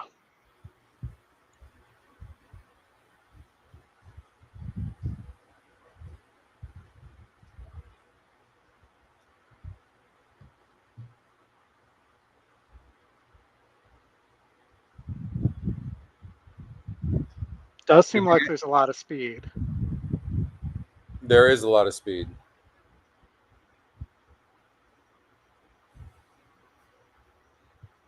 So at the first call, you've got the 2, 5, and dueling possibly. Yep. And then the 3 just finishes. The 1 horse is really interesting. It's 35-1 EE morning line. Most likely doesn't have a shot Almost beat 68, but at Lone Star. At Lone Star, coming in here. Yeah. Low percentage connections. Yep.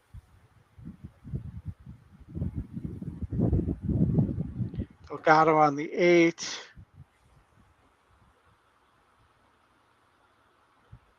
I mean, the race sim didn't like it. This 4, those wins are all against much lower SOR stakes, state bred stakes races. This is an open stakes. Right. I just think that this, from a class standpoint, this is probably too difficult of a race for the 4.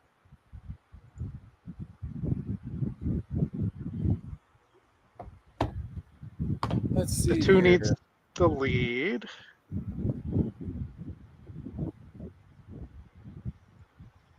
So 2 definitely needs the lead. Yeah. That's clear. And drawing on the inside like that, it's most likely reliable to break good. The 5 horse is another that needs the lead. So something's got to give with those horses. And the 2 is going to be in trouble because the 5 horse has some substance, and the vice versa. So it looks very difficult for those 2 horses, which leaves us now to the 3 horse, who's a 55% chance of winning. And this horse is coming off a layoff for Safi Joseph. Pac goes aboard. This horse ran second to grade 3, 2 back. The question for me is, do they just go too fast up front, and this horse needs to sit right off, so also could go too fast. So fair. That's fair. That's fair. Let's look at, that's what a pace meltdown looks like. Potentially, I'd have to get rid of the 7 too. I mean, those are your 2 closers, it looks like. Let's see about the 4. But the closers don't look like much, Oldie. Well, the only one is the 1. I mean, that's the only one, but it's coming in from Lone Star. Like, 21 races, earned $140,000. You're trying to compare that to the 3 horse. There is no comparison. Yeah. The only way you get there is a pace meltdown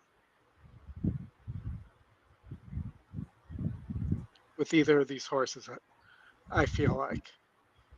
And even the Doug O'Neill horse, I think, that is now in the Delgado barn, I think that horse needs to be pretty close to the pace too. So that really leaves you, and again, it would be an absolute shot in the dark on the 1. Yeah. To me, it's either you go with the 3, or you use the 1.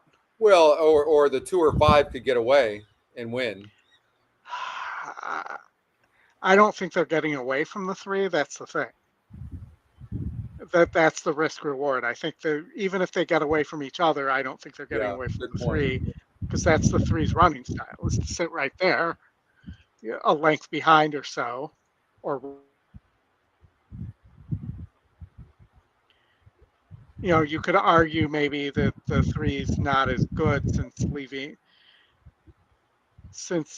moving out of the Capilano barn to Safi, but also moved up in class and is now on, is firing back. Looked like on June 23rd that this horse is ready, and then they've just been doing maintenance works.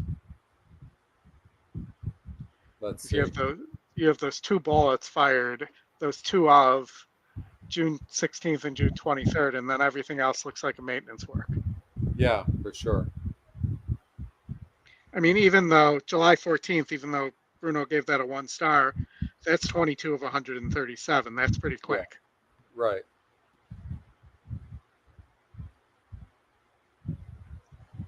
I mean, most likely the 3 wins this race.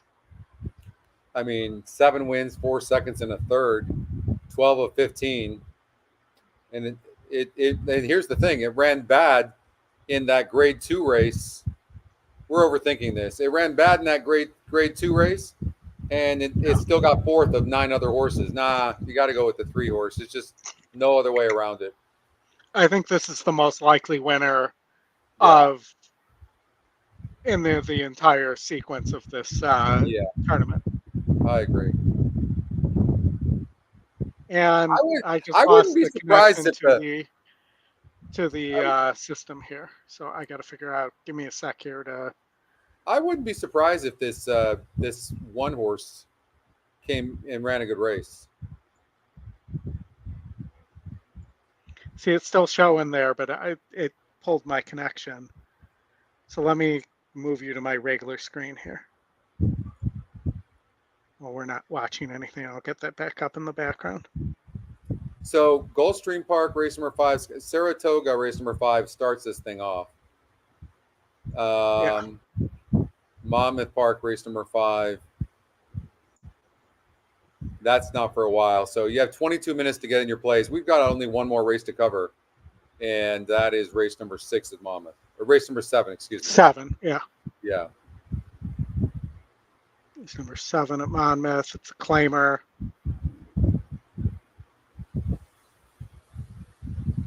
Just make sure you're seeing that okay. It's on my bigger screen, so let me blow that up a little more so people can see it. All right. On the turf, 16K claimers. You have a major advantage in the SOR on the 2. Yeah. But the 2's a horse that doesn't win very often and has been dropping down the class ladder. Well, and I hate horses like this. I mean, this on the way of this drop, they're just hoping at this point. I mean, this horse is no good anymore. Right. I mean, well, really was only good that one time. If you look at the other races, there's one other time that the horse ran decently well. These works aren't promising. So let's look and see what else we have there. Throughout the last race for the 3-horse Hard Spun Fantasy, and if you do that, if it wasn't for that last race, then I don't know what happened. But the trainer is 21% second time out with horses. So he clearly didn't. He thought the horse was so good he puts it in for 40. Now the horse goes back up to 27%, being more realistic, and I think the 3-horse could be very, very tough to beat in here. What about the 7-horse CC Gold Rush, Oldie?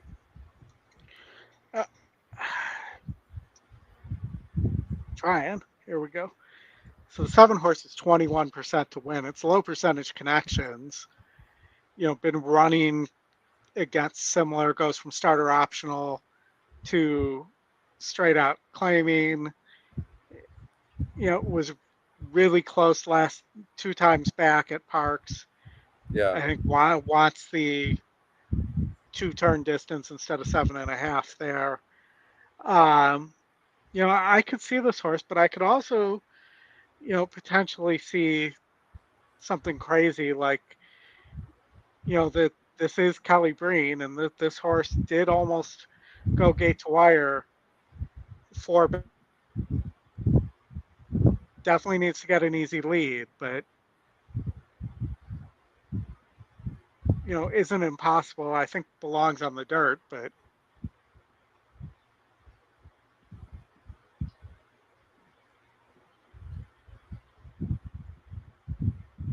what do you think of the 6-horse as a a horse that's going to make a big impact in a tournament like that, if you could get that home? I don't like it personally. I think it's going to stop.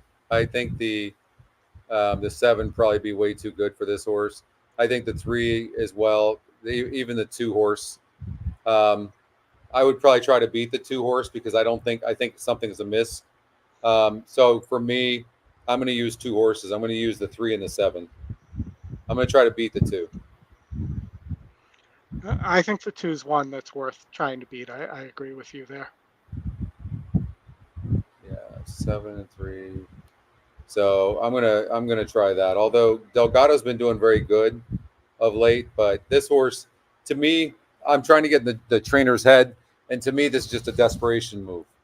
It's like, okay, let's just throw this and hopefully it'll turn this horse around.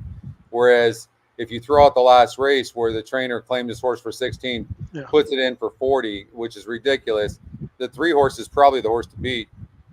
The 7 horse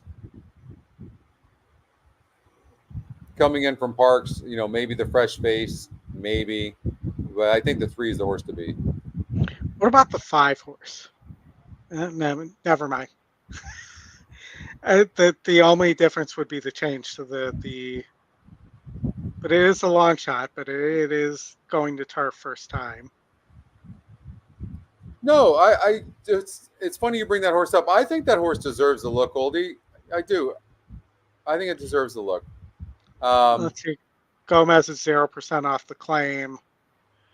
It's moving up from 7.5 to 16. And GSR goes down, moving to turf. So for me, it would be a no. This is the kind of horse I play against all day and don't even put on my ticket. Yeah. When I'm not going to use the kind that you just don't use with the long shot in those cases. The jockey trainer combination on the 3 horses 0 for 5. I hate that. But the horse is 27%. That was way too tough of a field last time out. Throw that race out. I don't like that the horse was 25% and 46% respectively, 2 and 3 races back for the 3 horse. But it's that kind of field, which is where you can get price horses too. Where do you see it? Maybe it's the 1 horse. Yeah, I was looking at that. It could be the 1. Like, I don't like a horse that took 9 tries to break its maiden and barely got up there, and then now it has to beat winners. But this is not a strong field. If you want to get long shots, just take a look at the first and second choices in a race, and if they look vulnerable or don't really look all that solid, that's where you start looking at long shots. And you could look at any of them: the 5 horse, the 1 horse, 7 horse, for sure. Yeah, I mean, if it was me, I'd either be trying to get the 6 horse on the front end, or I'd be looking at the 1, who I think could sit a better trip than the. For me, knowing what I know about horses breaking their maidens and then facing winners, it's just so hard. But the horse seems realistically spotted, doesn't it? Yeah.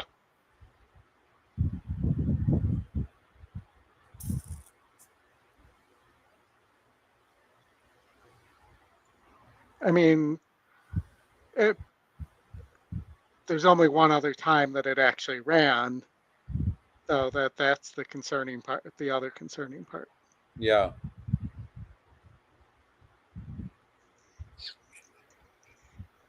It's a tough sequence for sure.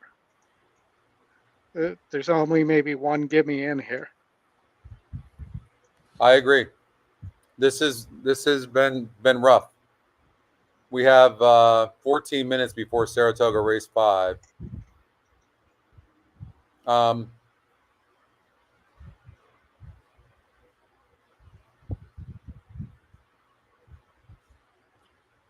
Here's the thing that's a positive for the 1 horse, and that is it's going up in GSR by 11 points.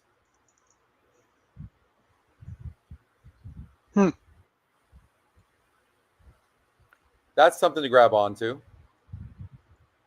For sure. Right? Listen, the only thing that the 3 has ever done, the more I'm looking at this, is it broke its maiden by a quarter of a length against similar company. This is a wide open race, absolutely. So I think anything can happen here. Why not take the horse that won recently and the 1 horse possibly? I can't believe I'm going to do this, but I think I'm going to go for the 1. I think so. I mean, if you're playing for a price, it makes sense, though. Run, Corey, run, the 5 horse. I mean, his horse was just claimed for 7,500. Gomez is 0 for 10. I can't like this horse. There's just no way. No.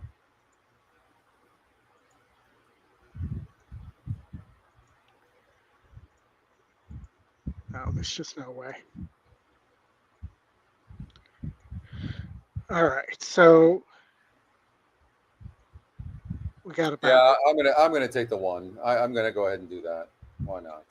For me, it was either the 1 or the 6. I just don't know that the 3 can get there. Maybe there's enough pace for the 3. 3's 0 for 3 at the distance. I mean, the 11's 1 for 13. We didn't talk about the 8 at all, and it's mostly been running on dirt. There is a turf effort that's good enough here. There's a couple good turf efforts when it was in the Morley barn on the 8. You know who the horse to beat is probably in this race? The more I'm looking at it is the 7 horse CC Gold Rush. The jockey trainer combination is not bad. And this horse has been facing big fields. Look at the last 4 fields. 12 horses, 9, 9, and 10. And the horse has been finishing respectively. Now it catches this of 2 vulnerable favorites in the 2 and the 3. Yeah, I'm changing my mind. I'm going with the 7. I think don't be shocked if the 8 runs in the money or wins here.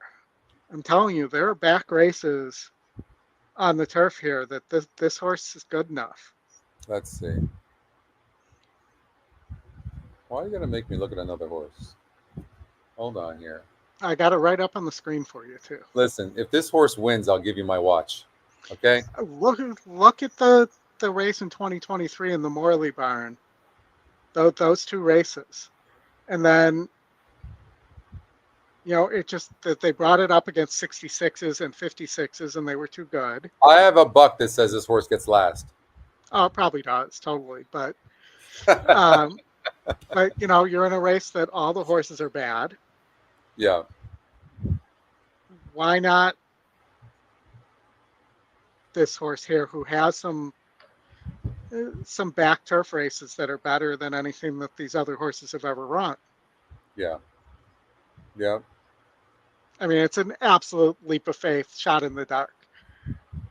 It is. But if it's By the the way, last I race ended up and you need a big price to I get ended up there, taking the 7 horse in this 5th race over at. well, I do not think the 7 horse will finish last, unlike the 8, which likely will. I do think that the 7 horse is going to finish 2nd or 3rd or 4th. It typically runs 2nd, 3rd, or 4th. All right, let's look at this 5th race closer.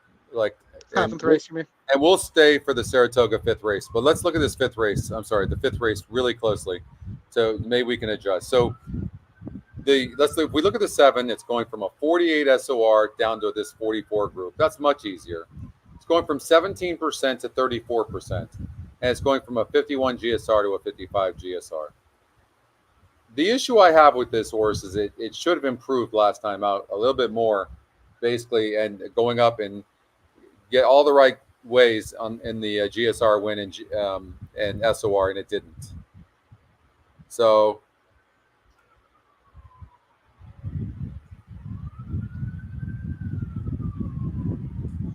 nice going, Dan. So I maybe would be worried about this 7 horse just a little bit because it didn't improve enough for me. But then I look at the 1 horse, and it's a 2nd-time starter. How many times these 2nd-time starters run huge? And So we're at Saratoga, but it's dropping from a 61 GSR to a 47 GSR on 2 turns on turf. It's just not a recipe for win. It's got the GSR drop. The 10 horse has burned a bunch of money, but it's dropping in class. I mean, you're getting 4-1 on IRAD or 7-2 now on IRAD and Dutro.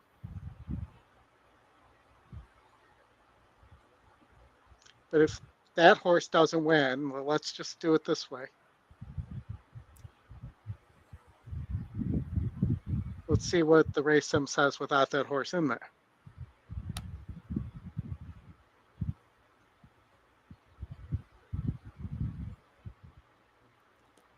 I mean, can we bet this 8-horse just off of that last race?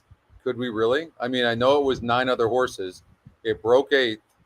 It's going up 10 points in win percentage, and it's going up 13 points in GSR, Oldie. Mm-hmm. But it also caught a very weak group last time out, 38. All right, well, it says 6, the 2, 6, and 5. I mean, the 5's a huge price. I mean, bad GSR, showed speed last time out, but has never shown speed outside of that. The 6, kind of the same deal here, but it, and does have an effort at this level that was not very good.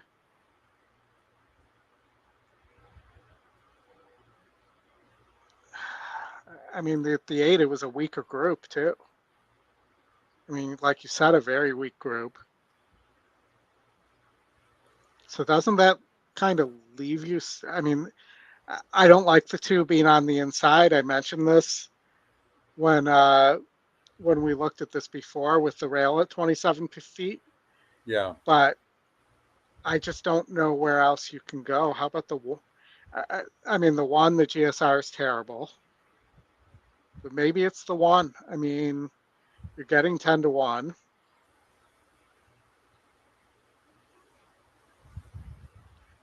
Because once you get outside the 8, all these GSRs are the 8 and the 2. All these GSRs are pretty awful. Yeah. And that's just making a case for somebody else other than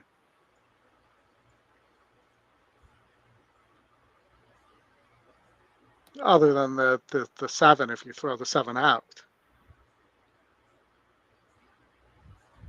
But, the works are decent on the 1, especially for the level. This horse didn't run a lick last time out. And it is a big layoff. But, will you take 7 to 2 here? Or do you need a bigger price based on the rest of your...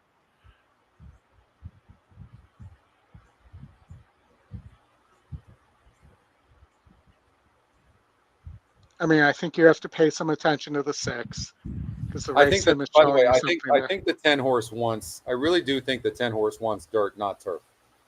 I really do. Based on the grid, based on if you look, 3 tries on dirt earned $28,000. I don't know what this trainer's doing, honestly. So I definitely wouldn't choose the 10.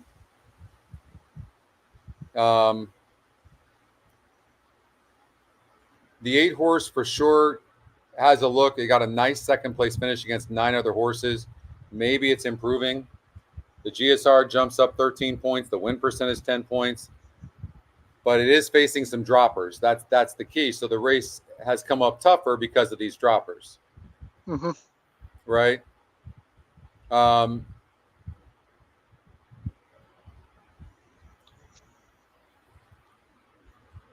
Are we going to see the 1-horse run a really good race here, even though it's dropping in GSR?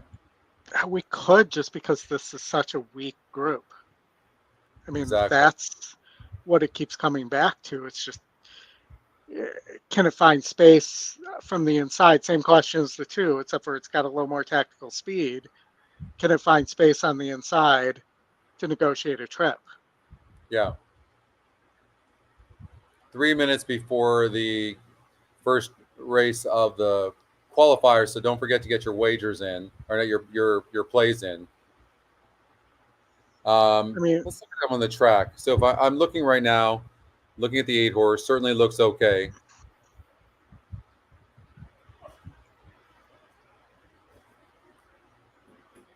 yeah, I mean, My camera's frozen here. Let's reload it.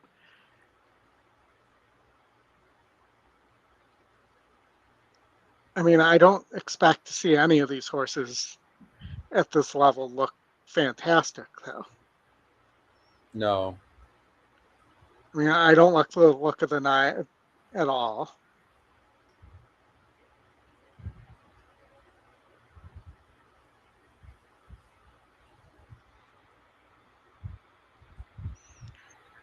But, you know, could we get a bomb in here? Is that possible? Like, what's the story with the 9? The 9 actually didn't look bad on the track. I literally just said I didn't like the way the 9 looked on the track. No, I know, but I thought the 9 looked okay. We didn't get a perfect view, but the 9 didn't look bad. You got a third place finish 2 back. It didn't run good last time out at 16-1, but the third place finish was almost 7 lengths back. I would granted it was in a 12-horse field, but that just must have been a field that didn't have anything in it or had a horse that won by 7 lengths. Yeah. You know, the other thing to consider is Trombetta took over for this 2-horse, and the horse had trouble, and it broke 10th and finished 2nd. So first time with Trombetta, and the horse ran huge, and the GSR goes up 15 points. Well, also, he thinks enough of this horse to ship it from Laurel to Saratoga. Yeah. Yeah. I just don't know with the rail out. The rail's a big thing for me here. You know what I'm going to do? Doug, you know what I'm going to do? I always say this. I'm always preaching this.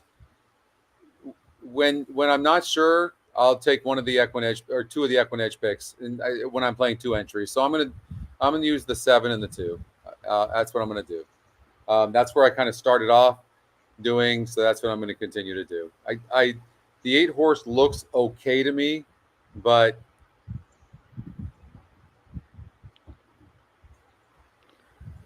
yeah, but just it's been right there before. It's burned money, 43% lost, 42% lost.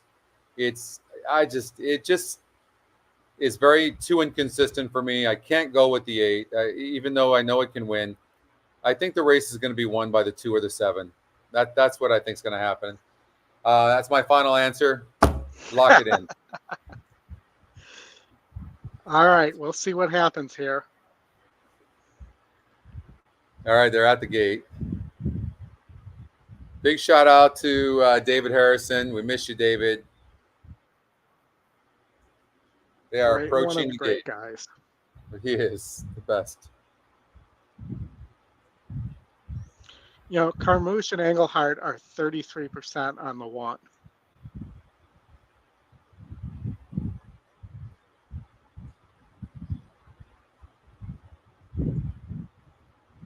As a pairing. And the 1 is first time gelding as well. And blinkers go on the 9.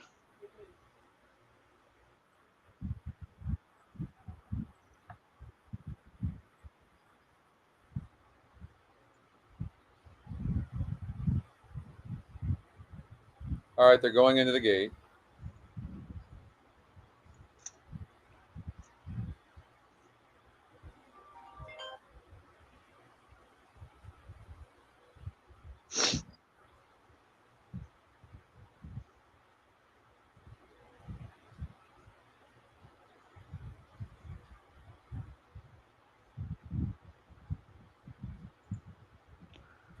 All right, going in the gate. 7 is 5-2. The 2 is 9-2.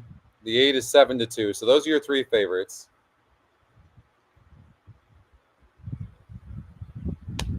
Go get them, Ron. Good luck.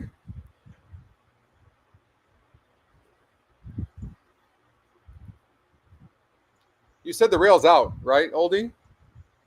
Yeah, it's 27 feet, which is on the outer, is a big setting. It's out pretty far. Who is? Looks like one of the horses on the inside. Who is that? can't tell. I'm trying to see. Looks like the one horse, maybe. Yeah.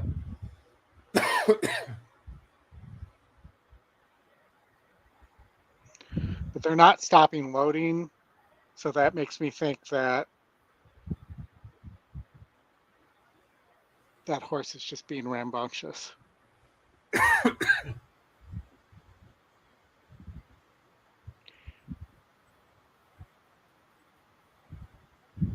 One horse boxed into going into the gate. You got a 40,000 maiden claimer here, a purse of $50,000, mile and 16th on the turf. The rail is out 27 feet.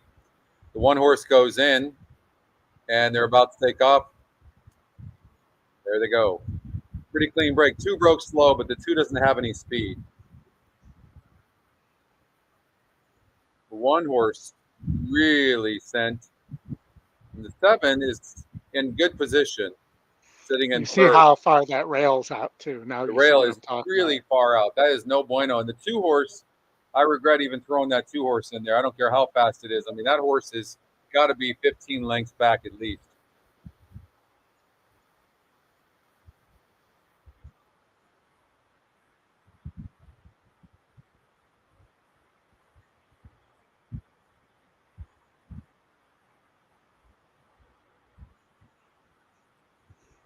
Holy, this is the kind of race where you get some bomb that wins and you're screwed in the Yeah. first race.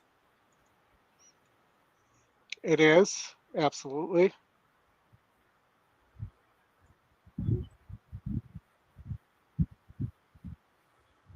Irad staying patient on the 7. He's had to hold the horse a little bit, which sometimes can take the energy out of the horse, but he seems to be okay. The 8 horse is making a run, but Irad pushed the button on the 7. 2's coming, but all out and going to go wide. This looks like between the 7 and the 8 and maybe the 5 horse. Come on, Irad. Let's go. Come on, Irad. There we go. There we go.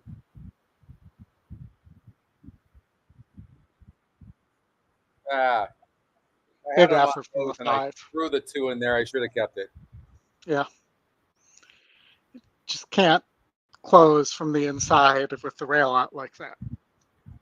No, and good call on the rail. Like, you have to have tactical speed. Nobody was closing. Nobody. Yep. Absolutely nobody. I believe that 5 got second, 7-5 Yep. in that race. Another horse to watch wins. Top pace, 34%. Top EquinEdge pick. 9-5 on the E morning line. We got 5-2 on that horse. I'm mad at myself for. Yeah, you got. It's easy to play it after the fact, but I think what I should have known is. I will say this, Oldie. This is the mistake I made. We all make it. If you look at Dynapoint, the 2 horse, and look at the brakes, you have the rail out 27 feet, and this horse breaks last every time. Every time. Mm-hmm. And it broke last here. Yeah, that was a mistake with the rail out, big time. That was a really, really bad mistake, overthinking that. And on the inner, there's no rail. The inner is, so you got to be paying attention to whether it's on the inner or the outer because of that. Yeah.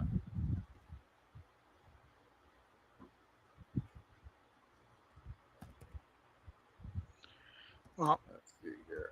Oh, I think we're done. Well, that was a lot of fun, Oldie. Been a blast for sure. Yeah, I enjoyed that. Man, we were on here. I think we did this for 4 hours today. We did. It did not feel like 4 hours either. It didn't. Yeah. Amazing. Really amazing. Anyways, thank you all for hanging with us today. I hope you have a blessed and safe weekend and a bunch of winners. Tomorrow, Oldie, talk about the show tomorrow. You've got a big show? Yeah, so tomorrow Justin will be there at the start. We're talking about let me look at the exact time that they're going with, but I think it's 1:30 Eastern. We'll be covering all the racing we can show, including graded stakes racing from Woodbine, and we'll also be covering the stuff we can't show, like the Bing Crosby and the San Diego at Del Mar, as well as the Jim Dandy and the Vanderbilt at Saratoga. And should be a great show, but it will be great to have the original band back together with Justin and Chris. Yeah. And, we're looking forward to it. We hope you guys are able to tune in tomorrow. We're a lot more fun than the track feeds and TVG. So tune in and join us.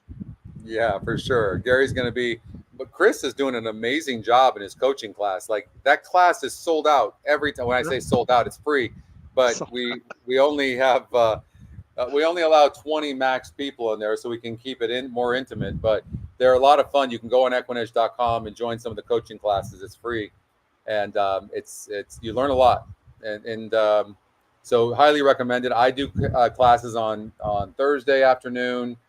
And then and Justin does Wednesday afternoon, and then Chris does Friday night. I think those are the only 3 we have going on right now, Oldie. That sounds right. Yeah. Mm-hmm. So, buenas tardes, Oscar. Thank you, Ashley. To everybody, thank you all for your support. We really appreciate you guys, and go win.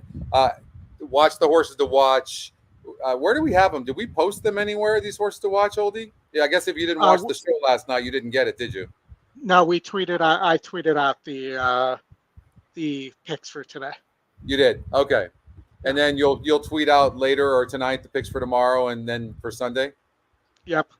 Okay. Much bigger list for those days than today. So. Yeah. A lot more action, but we have a horse coming up at Gulfstream in the next. If you want to hang out and watch that, we can wait and watch that. No Mo Candy is currently at 6-5. Where at Gulfstream Park? At Gulfstream. Did they go off the turf at Gulfstream? This might matter to you. So no, this is showing firm there. It's no, the weather's beautiful here. I can't imagine they took it off. Is this? Why it says synthetic firm? Yeah, that usually is when it comes off. Let me see if I can look at the ADW here and see if it shows.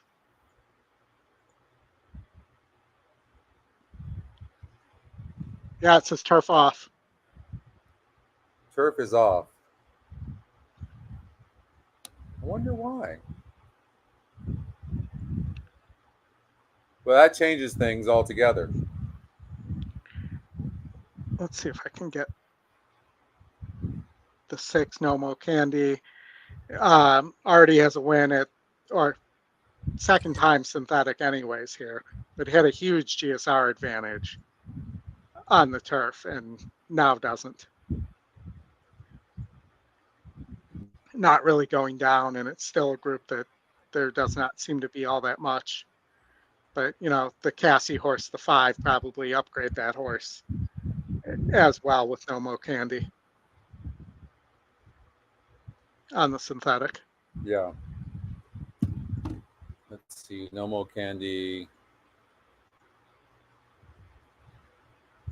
And I'm going to throw a little pick 4 together here as we. That horse is going to be very tough to beat. Yeah, let's just play. Let's watch this race and then we'll go. All right, let me get the player up here so everybody can see it. Now we have a horse to watch that is 13% they win, and the ROI is -2, and they're in the money 42%.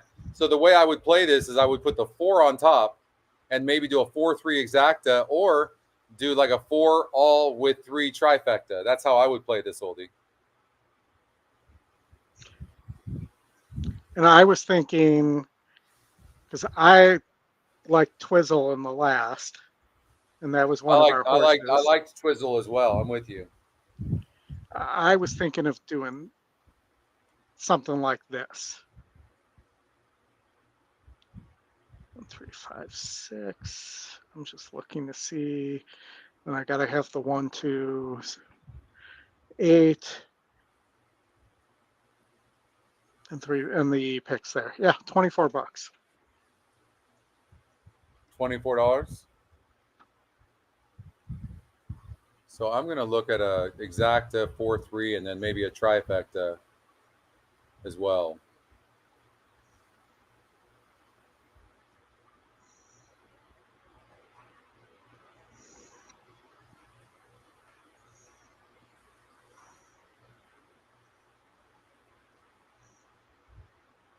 I'll put the sound on here. 4 looks great on the track. Looks very fit. 4 looks really good on the track. Very, very good. And, sometimes you don't like to see a horse wet, but when it's this hot out, you want to see the horse's coolant system working properly there. Mm-hmm. It's hot here. Yeah. Yeah. It's that time of year. Hot and humid. Yeah. It starts getting good here around the end of October, mid-October. Starts getting just incredible weather all the way through like March or April.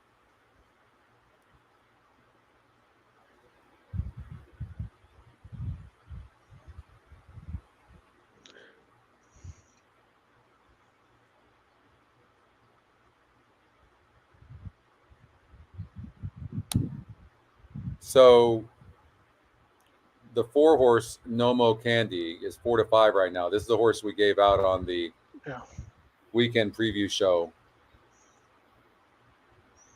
I think it was let me look at the GSR on the turf. I mean, it's well bred. Yeah, exactly what it. When I chose this horse on the turf, it had a 70 GSR. Nobody else was even over 60. Yeah. And are approaching the starting gate. Just a minute is bred well enough that it shouldn't matter, but I'm less confident on the synthetic than I was on the turf. I really liked the move to the turf for this horse.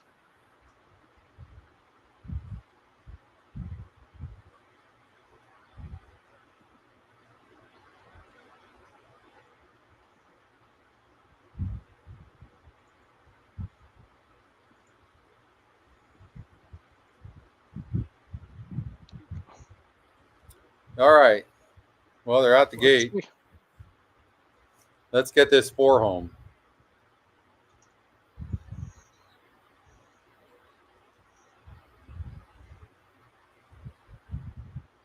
You playing the 4-3 exacta straight there? I did, yeah. I did 4-3 straight, and then I did 4 with 3 for third.